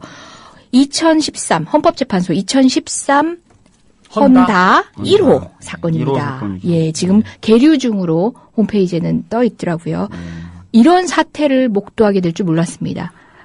정말 몰랐습니다. 내란에 관련된 것도 형법을 공부하면서 사실 넘어가는 장이었죠. 이게 나올 리가 없다고 생각하는 범죄인데 저희 눈으로 지금 보고 있고요. 그다음에 정당 해산에 대한 심판 청구가 이루어질 것이라고 생각해 본 적도 없습니다. 예. 근데 지금 또 돼가지고 안 보던 헌법편을 찾아가지고 보게 되는 그런 상황이 벌어지고 있습니다, 진짜. 예. 너무 마음 무겁죠. 예. 예, 박주민 변호사님이 간단히 먼저 모두를 한번 봐주시겠어요? 일단은 지금 심판 청구가 이루어졌는데요. 심판 청구에 크게 내용이 두 가지로 이루어져 있습니다. 네. 왜 심판 청구를 했느냐? 첫 번째는 통합진보당, 통진당이라고 하겠습니다. 통진당의 목적이 민주적 기본질서에 위배된다라고 봤고, 또 하나는 활동도 역시 민주적 기본질서에 위배된다라고 판단을 했습니다. 네. 목적이 위배된다고 판단한 부분에 대해서 간략하게 좀 소개를 드리면요. 우리나라를 미국에 예속된 식민지라고 규정하고 있다. 보고 있다. 그다음에 소수 특권 계급이 주인 행사를 하는 거꾸로 된 사회라고 하고 있다. 예, 이렇게 얘기를 하고 있습니다. 그래서 일하는 사람이 주인된 세상을 목표로 하고 있다. 이런 게 좀 민주적 기본 질서에 위배되는 거 아니냐라고 법무부는 판단을 했고요. 정부는 판단을 했고, 활동의 경우에는 지금 여러 가지 얘기들을 하고 있습니다. 평상시에는 그냥 의회를 중심으로 이렇게 기반을 닦다가 결정적인 시기가 오면 무력에 의해서 혁명을 추구하려고 하고 있다. 대표적인 게 최근에 문제가 됐었던 이삭규 의원의 아로 관련 내란 음모 선동 사건이라고 지금 얘기를 하고 있고요. 그다음에 지속적으로 북한의 지령을 통해서 북한과 연계돼서 활동을 해왔다. 이걸 또 확인이 됐다라는 표현을 쓰고 있어요.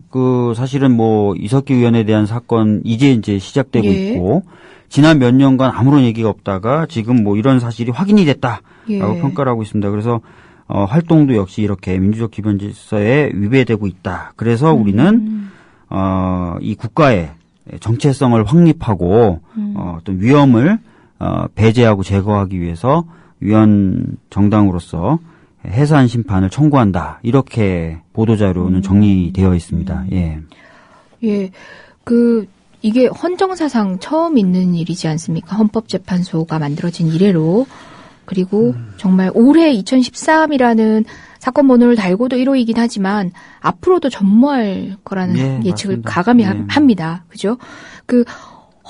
헌법상 이런 정당 해산 제도가 들어가 있는 취지는 납득 못할 바는 아니겠습니다만은 이 규정이 실질적으로는 사문화되었고 사문화될 것이다라고 판단한 데는 민주주의라는 그 원리의 본질적인 것들이 뭐냐면은 사상이라든지 여러 가지 정치적인 견해라는 것들은 그 시장에서 해소될 일이고 또는 정치의 영역에서 해소될 것들이기 때문에 그것을 사법부가 판단한다는 것은 무리가 있지 않나. 아마 그런 예측들 때문에 저희가 이런 일을 목도하게 될 거라고 생각을 못했던 것 같아요. 이광철 변호사님 어떻게 보세요? 일단 우리가 이제 헌법의 8조에 이제 정당 해산을 규정하고 있는데 이 규정의 취지를 우리 청취자분들께서 정확하게 인식을 하시는데 도움이 될 만한 아주 헌법 대가의 말씀이 있으시죠. 예. 우리 허영 교수님이라고 지금은 이제 은퇴하신 예. 헌법의 대가이신데 이분이 그런 말씀을 교과서에서 하셨죠. 왜 국가의 기본법인 가장 최고법의 헌법에다가 정당 해산을 두겠느냐. 그러니까 국가 권력을 합법적인 선거를 통해서 쟁취하려고 하는 정책 결사체가 정당인데 그것은 국가 권력을 놓고 각축을 벌이는 거다. 그런데 그러다 보면 당연히 반대 정파에 대해서 권력을 집권한 정당이 탄압을 할 수 있다. 그렇게 되면 민주적인 정치 의사 형성을 목표로 한 정당이라고 하는 것들이 그렇게 무너지면 그것이 민주주의의 붕괴로 이어질 수 있다. 그렇기 때문에 헌법에 엄격한 규정을 둬서 그 요건과 그러니까 절차와 내용에 부합하지 않으면 절대로 정당을 해산시키지 못하게 해서 결국은 그 나라의 정치 질서의 안정을 도모하기 위해서 정당 해산 규정을 헌법에 둔 것이다. 오히려 정당을 보호하기 위한 것이죠. 이제 그런 것들을 염두에 두고 있는 것이어서 사실은 이제 우리가 그렇기 때문에 사실은 또 이 정당이라고 하는 게 무슨 단순한 무슨 향후회라든지 동창회라든지 이런 그런 결사체들과 달리 정치적인 의사 형성을 목표로 해가지고 정권 획득을 목표로 하는 게 정당 아니겠습니까? 그렇기 때문에 필연적으로 국민의 지지라는 걸 받는 거거든요. 뭐 통합진보당은 지금 13%라고 하지만 과거에 13%까지도 받았던 정당이고 그렇기 때문에 이게 뭐 정당이라고 하는 것들을 사실상 국가가 나서 강제로 해산한다고 하더라도 그 국민들의 마음속에 지지까지 없앨 수는 없는 것이기 때문에 사실 이제 이재용 변호사님 말씀하신 것처럼 그 정당 해산이라고 하는 것들은 대단히 신중해야 되는 것이고 정말 가장 최후적으로 정말 이 정당으로 인해서 민주적인 기본 질서 자체가 붕괴되고 말 것 같다는 그런 임박한 것이 아니면 정당 해산에 임해서는 안 되는 것인데 과연 그러한 것들이 지금 충족되었는지는 앞서 박종인 변호사님 얘기하신 것처럼 도저히 좀 납득하기 어려운 부분들이 있는 거죠. 예. 그 목적과 활동이라고 얘기했는데 활동이라는 것은 우리가 뭐 추측하다시피 지금 진행되고 있는 재판 얘기한 것 같고요. 이석기 의원이 내라는 사건이니까 지금 사실이 확인됐다라고 얘기하기가 어려운 부분이죠. 그리고 목적이라는 거는 저희가 이게 민주노동당 당시부터 그 정당의 강령이라든지 다 존재했던 그대로를 얘기하는 것 아닙니까? 맞습니다. 뭐 벼랑간 이게 문제시 된다는 것 자체가 뜨악한 일인데요. 실제 뭐 이 부분 관련해서는 이광철 변호사님이 조금 말씀을 더 주실 수 있을 것 같아요.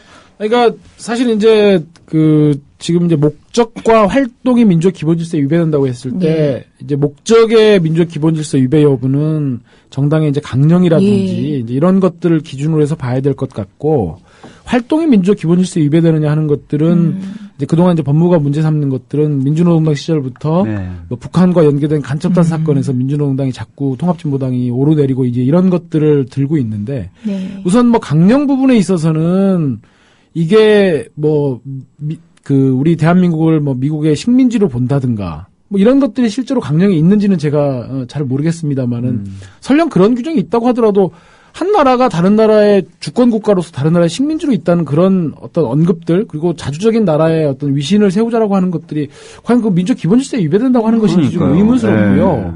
무슨 일하는 노동자와 농민 뭐 이런 민중들이 주인되는 세상을 만들자고 하는데 그럼 뭐 새누리당은 지난번에 내세웠던 경제복지 경제민주화 복지국가 뭐 이런 것들은 그러면 결국은 결국 서민과 이런 사람들을 위해서 뭔가 정당이 존재한다는 거 아니겠습니까? 정당이라고 하면 자신들을 지지해주는 정당을 위해 국민들을 위해서 활동하고 그들의 이익들을 대표해가지고 국회 내에서 정책도 관철시키고 이런 것들이 존재 이유인데 일하는 노동자, 농민들, 민중들을 위해서 그들이 주인된 세상을 만들자고 하는 것들이 선거라고 하는 합법적인 그런 정권 획득의 그런 절차들을 철저하게 준수하는 한에 있어서는 저는 전혀 문제 삼지 말아야 그러면 뭐 유럽의 노동당은 다 그러면 그 나라에서는 말도 안 되는 당이 되잖아요. 그러니까요. 그리고 활동 부분과 관련해서 이제 물론 이 부분에 있어서는 아마 국민 여러분께서 혹은 청취자분들도 조금의 의구심이 있으실지 모르겠는데 엄격하게 정확하게 내용을 보셔야 되는 것들이 그동안에 소위 말해서 뭐 간첩단 사건이라든지 이런 부분에서 통합진보당이나 민주노동당이 운이 되었던 부분들은 그 안에서 활동했던 분들이 이렇게 좀 부분적으로 개별적으로 연루되었을 뿐이지 그러한 것들을 통해서 민주노동당이나 통합진보당의 소위 말하는 뭐 간첩단의 무슨 의사가 연결되고 그것들에 기반해서 민주노동당이나 통합진보당이 활동했다는 그런 내용의 공소사실이나 그 뭐 어떤 범죄 사실들이 확정적으로 이렇게 확인된 그런 판결들은 없습니다. 그렇죠. 근데 이게 분단된 현실 속에서 북한과 연계된 그런 부분들이 이 공안 사건으로 어떤 조작 사건으로 둔갑되고 이런 부분들이 있었고 또 그 실체라고 하는 것들이 진위가 사실상 불분명한 상태. 예를 들면 왕대산 사건 같은 경우에도 이광철 변호사님이 변호인이셨죠? 네, 그렇습니다. 그 왕대산 사건 방과단체로 기소되었다가 방과단체 결국은 무죄가 났거든요. 방과단체 부분들은 무죄가 났던 것들이고 그 과정에서 뭐 민주노동당, 통합진보당 내에 어떤 그런 정보들을 수집해서 국가기밀로 해가지고 뭐 북한에 넘겼다고 하는데 북한에 넘겼다고 하는 부분들도 사실 확인된 것도 아니고요. 이런 부분들로 봤을 때 설령 그런 부분들에서 그 뭐 민주노동당과 통합진보당이 연루되었다 하는 부분들도 당의 개별적인 인사들이 연루되었다라고 발표된 것들이지 당이 당 차원에서 그런 활동에 연루되고 이런 부분들은 전혀 아니기 때문에 만약에 부분에 문제가 있다면 그 부분을 도려내는 것으로 그쳐야지 그 부분이 전체로 해가지고 연결되었다라는 증거도 없이 확증도 없이 정당 해산에 이렇게 돌입하는 것들이 어떤 정치적인 목적들을 떼어놓고는 생각하기는 좀 어려울 것 같습니다. 구체적으로 좀 보면은, 지금 통진당의 목적을 약간 좀 세분화해서 이제 이 보도자료에 보면 좀 설치를 하고 있는데요.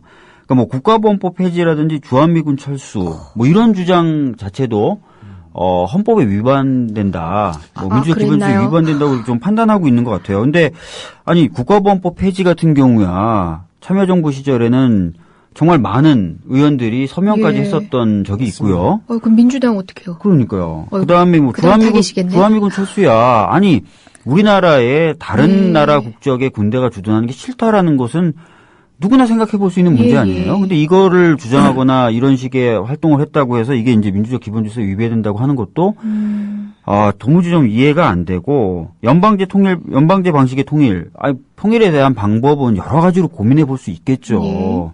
그것이 뭐 정부가 정한 방법대로만 사고하거나 그런 주장만 해야 된다라고 한다면 통일에 대한 논의 자체가 불가능하겠죠. 근데 이런 것들도 전부 다 이게 민주적 기본 질서를 위배한 징표로 지금 보고 있다는 것 자체가 이게 만약에 받아들여진다면 향후에 그럼 우리나라는 국가보안법 폐지를 주장할 수도 없게 되는 거고 주한미군 철수를 주장할 수도 없게 되는 거고 연방제 방식의 통일에 대한 뭐 언급도 사실은 못하게 돼버리는 것이기 때문에 저는 우리나라 역사를 한 30년 전쯤으로 돌리는 거다. 이거는 그러니까 헌법이 거의 의미가 없었고 국가보안법이 거의 유일한 절대규범으로서 역할을 했던 시대로 회귀하는 것이다. 이렇게 보고 있거든요.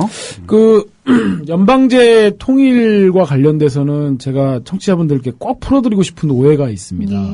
이게 북한이 1980년에 고려연방제 통일 방안을 들고 나와서 그것이 북한의 적화통일 노선인 것처럼 이렇게 대대적으로 선전되고 또 많은 분들이 그렇게 이해하고 계시는데 연방제 이제 그 북한에 주장하는 연방제 통일 방안이라고 하는 건 이제 낮은 단계 연방제 통일 방안이 있고 높은 단계 연방제 통일 방안이 있는데요. 이 낮은 단계 연방제 통일 방안이라고 하는 건 사실상 우리 대한민국 정부가 그동안 노태우 정부 시절 이래부터 가지고 왔던 통일 방안하고 사실상 대체로 다 그 똑같은 것들입니다. 어떤 거냐면 둘 다요.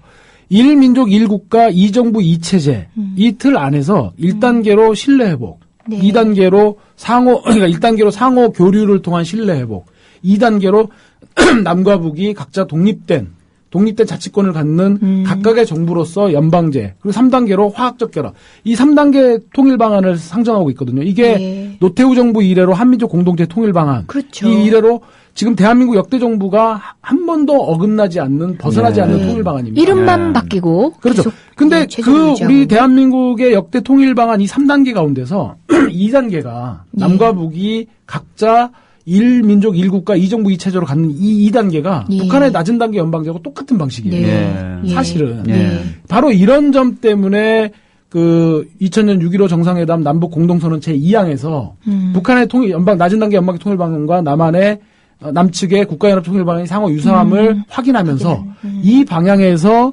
우리 민족끼리 정신에 따라 통일을 추진해 나간다는 그 합의 조항이 들어갔던 게 바로 이런 배경을 깔고 있었던 거거든요. 근데 이거를 마치 조갑재 우리 옹께서는 상봉문서다. 뭐 이런 식으로 폄훼하고 지금 공안당국도 이것을 이적의 주장이라고 하는데 그렇게 치면 노태우 정부의 그 통일방안부터 그 남북 기본합의서를 체결했던 그거부터 다 잡아들이고 그래야 됩니다. 그러게 말입니다. 예. 근데 어떻게 보세요? 헌법재판소 이미 사건은 계류 중이고 헌법재판관들의 판단이 남아 있습니다. 뭐 공방이 이루어질 테고 정부도 준비할 테고 그러니까 당 쪽에서도 통진당 쪽에서도 뭐 변호인단, 대리인단을 꾸려서 법률적 대응을 할 텐데요. 실제 지금 법원 판결 우리가 여러 판결들을 얘기를 했지만 우리가 동의할 수 없는 판결들도 여러 번 목도하게 되지 않습니까? 그럼에도 불구하고 헌법재판소는 우리나라 뭐 최고 사법기관이고 그곳의 이성을 대부분의 국민들은 또 신뢰하고 있는 상황이기도 한데요. 섣부른 예측이 굉장히 어려운 상황일 줄로 압니다마는 뭐 물론 거기서 결국은 당연한 결과가 나와도 이게 정말 이기는 싸움인가 하는 씁쓸한 마음도 없잖아 듭니다마는 어떻게 보십니까? 앞으로 헌법재판소의 결과에 대해서는. 아까 박주민 변호사님이 좀 그 예측을 했은 게 사석에서 얘기한 건데 여기 또 얘기해요? 저희는 뭐 내외 구분이 없는 거예요. 이건 진짜 예측입니다. 예측인 거고 어떻게 보면 전혀 뭐 정확한 결과가 아닐 수도 있는데요. 5대4 정도로 심판 청구가 기각이 되지 않을까 조심스럽게 생각해 봅니다. 여기서 5대4라는 건 상당히 절묘한 스코어인데요.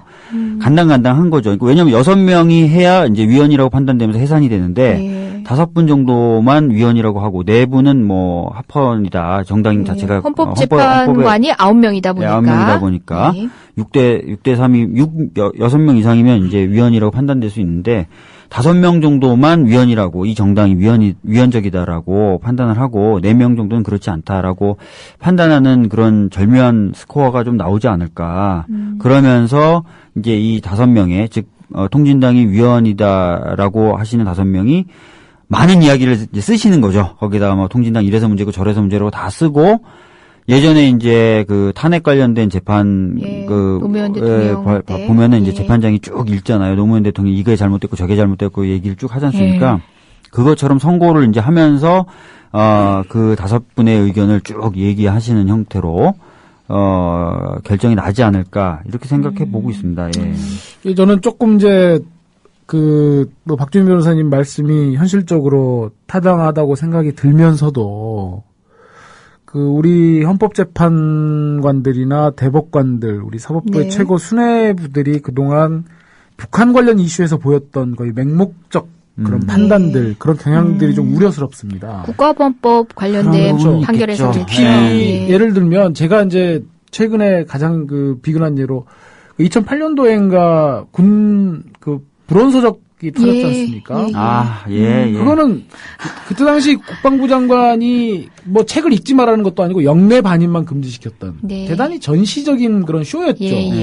그리고 그 책 내용들도 다 아시겠지만은 뭐 장하준 교수의 뭐 사마리아인이라든지 이런 그리고 권정생 선생님의 그런 뭐 책이라든지 맞습니다. 또 북한 그러니까 반미 반자본주의 또 북한과 좀 뭐 친한 이런 내용들 되게 3가지 이제 카테고리로 이루어진 23종의 책자들이었는데 그런 책을 영내 반입하지 말라는 그런 아주 대단히 그냥 보여주기식의 그런 것들조차 말도 안 되는 것이었잖아요. 근데 헌법재판소가 그 부분에 위헌 확인을 안 해줬던 그런 것들을 떠올려 본다면 더군다나 그때 4기 헌법재판소의 구성보다 지금 현재 헌법재판소장도 공안검사 출신이고 또 안창호 헌재 재판관의 현직에 있으면서 검찰총장 후보자 대단했었죠. 또 검증동의서 제출해가지고 그 검찰총장 한번 노려봤던 그런 정말 그런 좀 가볍고 천박한 그런 사람들의 그런 품격들을 떠올려 보면 세다. 아니 이게 이번 기회에 통진당 한번 정리해 보자. 그리고 정말 이렇게 된다고 하면 정말 우리 대한민국 헌법이 근본적으로 지향하는 그 민주적 기본 질서를 스스로 부정하는 그런 모순된 결과가 나오지 않을까. 근데 사실은 이게 이제 민주적 기본 질서라는 그 단어가 뭐 아시다시피 엄청나게 굉장히 중요한 단어고 헌법 구조에서 그다음에 여기에 대해서도 엄청나게 많은 논란이 있었는데 이거를 어떻게 보면 정리하는 거고 정리하면서 앞으로 이제 향후에 있을 여러 가지 소송이다 아니면 정책의 큰 줄기와 가닥이 되는 그런 해석을 하는 건데 아무리 그래도 이렇게 보수화돼 있다 하더라도 함부로 그렇게 결정을 할 수 있을까? 저는 약간 좀 그 부분에 대해서 좀 믿는 거거든요. 언제 재판관님들이 아무리 본인의 성향이라든지 또는 그런 것들이 좀 보수적이다 또는 뭐 우익적이다 하시더라도 그런 결정을 함부로 내리시기는 어려울 거다. 그 헌법재판관들의 구성과 관련해서 청취자 여러분께 이제 설명을 좀 드려도 좋을 것 같아요. 이 9분이 어떤 방식으로 임명이 되는지, 그러니까 임명은 뭐 다 같이 되겠지만 추천이 어떤 방식으로 되는지. 자, 사실 1차 문제입니다. 그죠? 예, 잘 아시겠지만, 국회 그 대통령이 3분 임명하고, 대법원장이 3분 임명하고, 그렇죠. 국회가 이제 의석수에 따라서, 뭐, 집권당과 또 제1야당, 뭐, 이렇게 추천해서 3분을 임명하고, 또 그 9분의 재판관 중에서 대통령이 소장을 임명하는 그런 식으로 되죠. 결과적으로 대통령, 그러니까 집권 여당의 의중이 들어가는 3분. 그럼요. 그 다음에 대법원, 역시나 뭐, 조율되는, 그러니까 원래는 사법부, 입법부, 그 다음에 행정부, 이런 식으로 해서 이제 3건이 각각 3명씩 하게 한다, 이런 견제 원리를 적용하는 임명 방식이긴 한데, 결국 3명은 여권, 그 다음에 또 3명 역시도 집권당의 의중이 들어갈 수밖에 없는, 그렇죠. 그런 식이고, 국회 3명 역시도 뭐 야당 측의 의견이 적극 반영되기는 어려운 구조, 그러니까 의석수라는 게 가만히 들 수밖에 없는 상황이다 보니까 사법부가 결과적으로는 집권 여당의 경향에 맞는 재판관들이 임명이 될 수밖에 없죠. 일견의 예로 심지어 야당 측에서 추천했던 우리 그 조용한 변호사님, 뭐 천안함 발언 여러분 기억하시죠? 뭐 적극 옹호했던 것도 아니고 그 변호사로서 응당할 수 있는 뭐 증거와 관련된 얘기를 했습니다. 확신이란 표현을 쓰기가 어렵다. 법률가를 신뢰한다. 확신하지 않는다. 확신하지 않는다. 그건 법률가로서 할 수 있는 말씀이시거든요. 법률가로서뿐만 아니라요. 헌법재판소는 사실상 정부의 어떤 행동을 일단은 위헌적일 수 있다라는 가능성을 놓고 바라봐야 되는 사람이기 때문에요. 당연히 어떻게 보면은 헌법재판관으로서 가장 바람직한 발언을 하신 걸 수도 있는데 근데 그게 이상한 거죠. 그게 국회 추천목 3명 중에서 야당이 추천한 한 명이었는데도 불구하고 그걸 기를 쓰고 반대를 해가지고 결국은 그 자리에 못 가셨거든요. 그런 걸 보면 지금의 헌법재판관 임명구조 자체를 바라본다면 불신하는 어떤 시각도 그런 예측도 뭐 무리는 아니라는 생각도 듭니다. 그 관련해서 저는 그런 생각이 듭니다. 물론 지금 헌법재판소를 구성하는 법률에 따르면 15년 이상 뭐 판사, 검사, 변호사의 직위에 있었던 사람이 갈 수 있는 거기 때문에 검사의 직위에 있었던 안창호 재판관이나 박한철 소장이 헌재 재판관 소장을 하는 데 있어서는 법률적인 하자는 전혀 없지만 공안적인 논리로 세상을 바라보고 이분법적으로 냉전적 논리에 빠져가지고 북한에 대해서 증오와 이런 것들만 하면서 어떤 사상의 자유, 표현의 자유에 대해서는 전혀 이해가 없는 사람들이 가가지고 헌법의 최후 보루로서 기본권을 보장하고 국가의 어떤 그 기본권 침해를 견제하는 그런 직위에 가 있다고 하는 것 자체가 그들을 임명했던 그 이명박 정권의 그 천박성, 정말 그 수준에 대해서 저는 실망하지 않을 수 없고, 그거는 헌법재판소를 부정하는 것이 아니고서 도저히 설명이 안 되는 저는 논리인 것 같고요. 그렇습니다. 물론 그 과정에서 물론 그들이 이제 공무원이기 때문에 대한민국이라고 하는 국가를 전제로 해서 존재하는 그 자리이기 때문에 분단의 현실이라든가 이런 것들에서 현실적인 인식을 갖고 있어야 하는 것은 우리가 상식적으로 요구할 수 있고 받아들일 수도 있는 것이지만, 공안검사 출신을 헌재재판관으로 임명하고 그 사람을 또 소장으로 임명한다고 하는 것 자체가 어찌됐든 좀 그런 부분들을 막아줄 수 있는 것들은 좀 국민들의 깨어있는 조직화된 힘인 것 같습니다. 맞습니다. 아까 제가 오프닝 때 읽었던 시에서 내무부 장관이 덤벼들면 대통령을 보여주지만 우리는 대통령이 덤벼들면 민중을 보여줄 테다. 라고 했는데요. 우리 민중, 우리 국민들의 깨어있는 저력이 뭐 어떤 방식으로 지금도 오늘도 그저 잠들어 있거나 묵과하고 있지 않다는 사실을 저는 신뢰합니다. 이 얘기도 한번 궁금한데요. 헌정사상이라고 제가 표현을 했지만 헌법재판소 제도가 만들어진 게 1989년이다 보니까 만들어진 이래로는 첫 번째 사건입니다. 그런데 이제 이런 식의 시도가 없었던 게 아니죠. 우리 전체 대한민국 헌법사에 보면은 비견할 예로 이제 사례를 들 수 있는 뭐 외국의 사례나 뭐 이런 부분, 박주민 변호사님이 저요? 독일에서는 두 차례 있었죠. 두 차례 있었고, 좀 찾아보니까 터키 같은 경우에는 한 20차례 정도 있었다고 그러더라고요. 그래요? 터키 같은 경우에는 종교와 정치가 제대로 분류가 안 돼 있지 않습니까? 그러다 보니까 이제 종교적인 어떤 이념에 반한다라는 이유로 정당 해산이 좀 수차례 있었던 것으로 알려지고 있고요.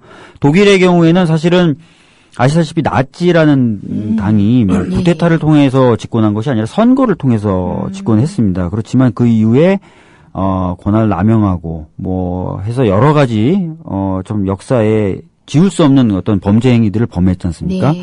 그러다 보니까 이제 선거에 의해서 당선된 또는 선거에 의해서 일정 정도 득표를 한 정당이 오히려 이제 헌법이라는 질서를 무력화시키는 것을 막기 위해서 방어적 민주주의라는 개념을 도입을 하죠.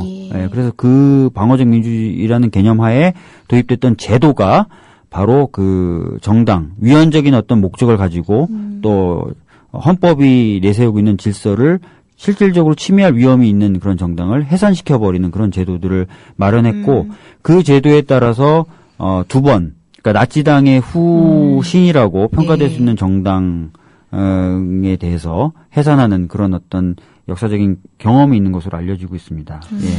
최근에 저도 이제 학자분들의 이야기를 이렇게 들은 것입니다만, 보고 읽은 것입니다만은, 최근에 독일의 위헌정당 해산 이런 부분들을 연구하는 전문 학자분들의 연구 성과를 보면 독일과 같은 경우에는 처음에 1950년대에 그렇게 그렇죠. 정당 해산을 하다가 그 이후에는 거의 자제하는 것이 맞다라는 쪽으로 입장을 정리했다고 합니다.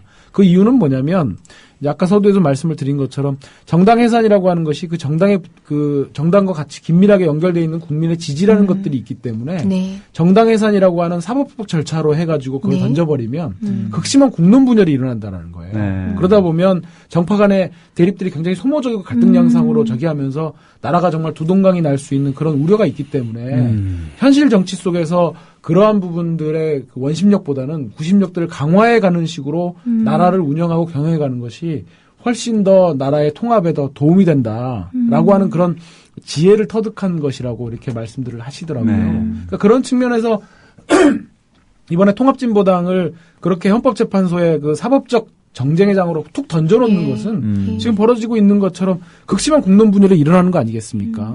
결국은 그리고 또 한 가지 우려되는 것은 이게 정당이라고 한 게 이렇게 선거라든가 이런 것들을 통해 가지고 주권자인 국민들의 지지 의사 표시를 통해서 정말 국민들의 지지를 받을 수 있는 정당은 살아남고 그렇지 않은 정당들은 자연스럽게 퇴출하는 것이 가장 어떤 혼란상도 없고 바람직한 것일 텐데 이렇게 사법적인 심판의 대상으로 던져놓게 되면 이게 승패의 관점으로 가버리는 거죠. 그렇죠. 그러다 보면 지금 현재 통합진보당에 대해서 나름대로 굉장히 타당하고 합리적인 그런 비판들조차도 정말 이 사람들에게 편을 가를 수밖에 없는 거예요. 지금 상황에서 기존의 통합진보당의 문제를 그들의 어떤 패권주의라고 한다든지 북한 추종식의 그런 문제들을 지적했던 사람들에게 지금 상황에서 내가 통합진보당을 계속 비판하면 결국은 이런 정부나 정권의 편을 들 수 있겠구나.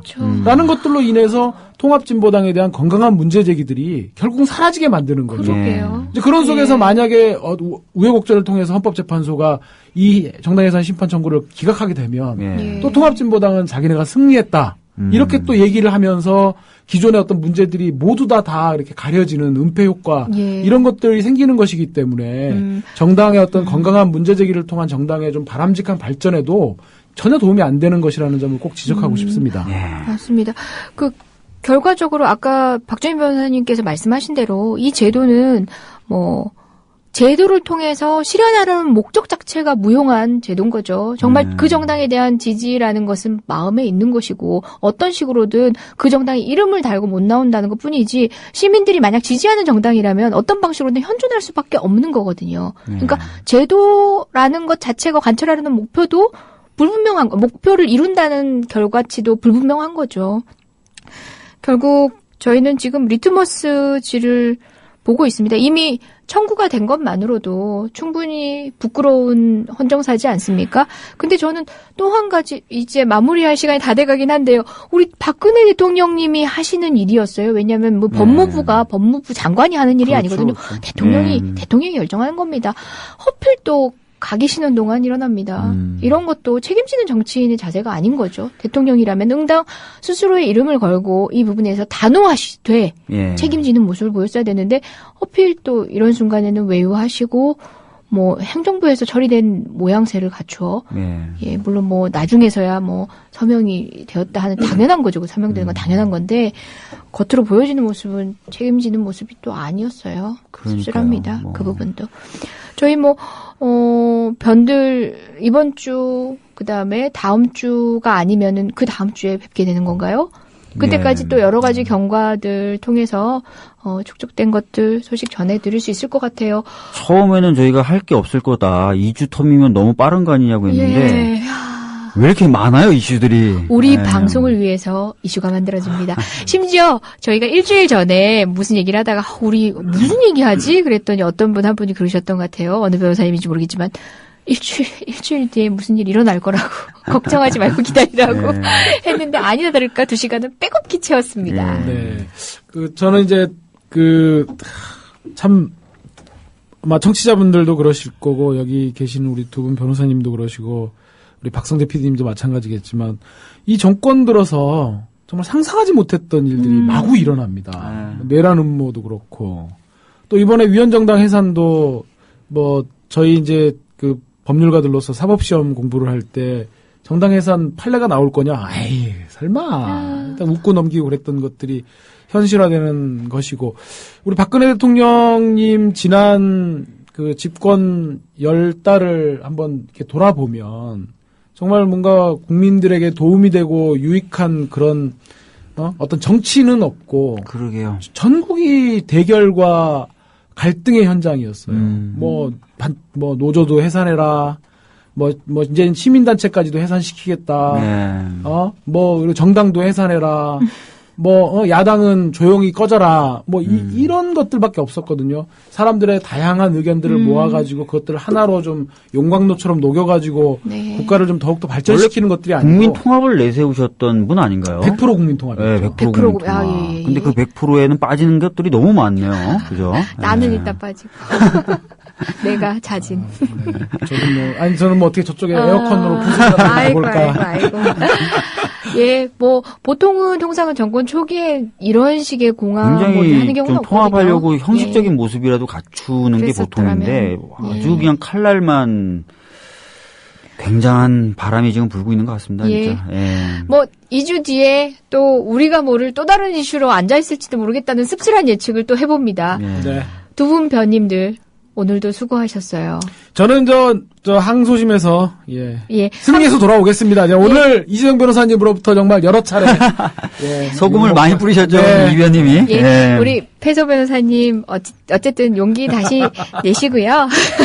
승소 변호사님, 박주민 변호사님 영광 누리소서. 저희는 또 뵐게요. 한 주 뒤에. 그리고 저는 다음 주에 또 뵐 거고요. 잊지 마세요. 목요일 의정부에 찾아갑니다. 진선미 의원님과 함께요. 오늘 모두 수고 많으셨습니다. 네, 감사합니다.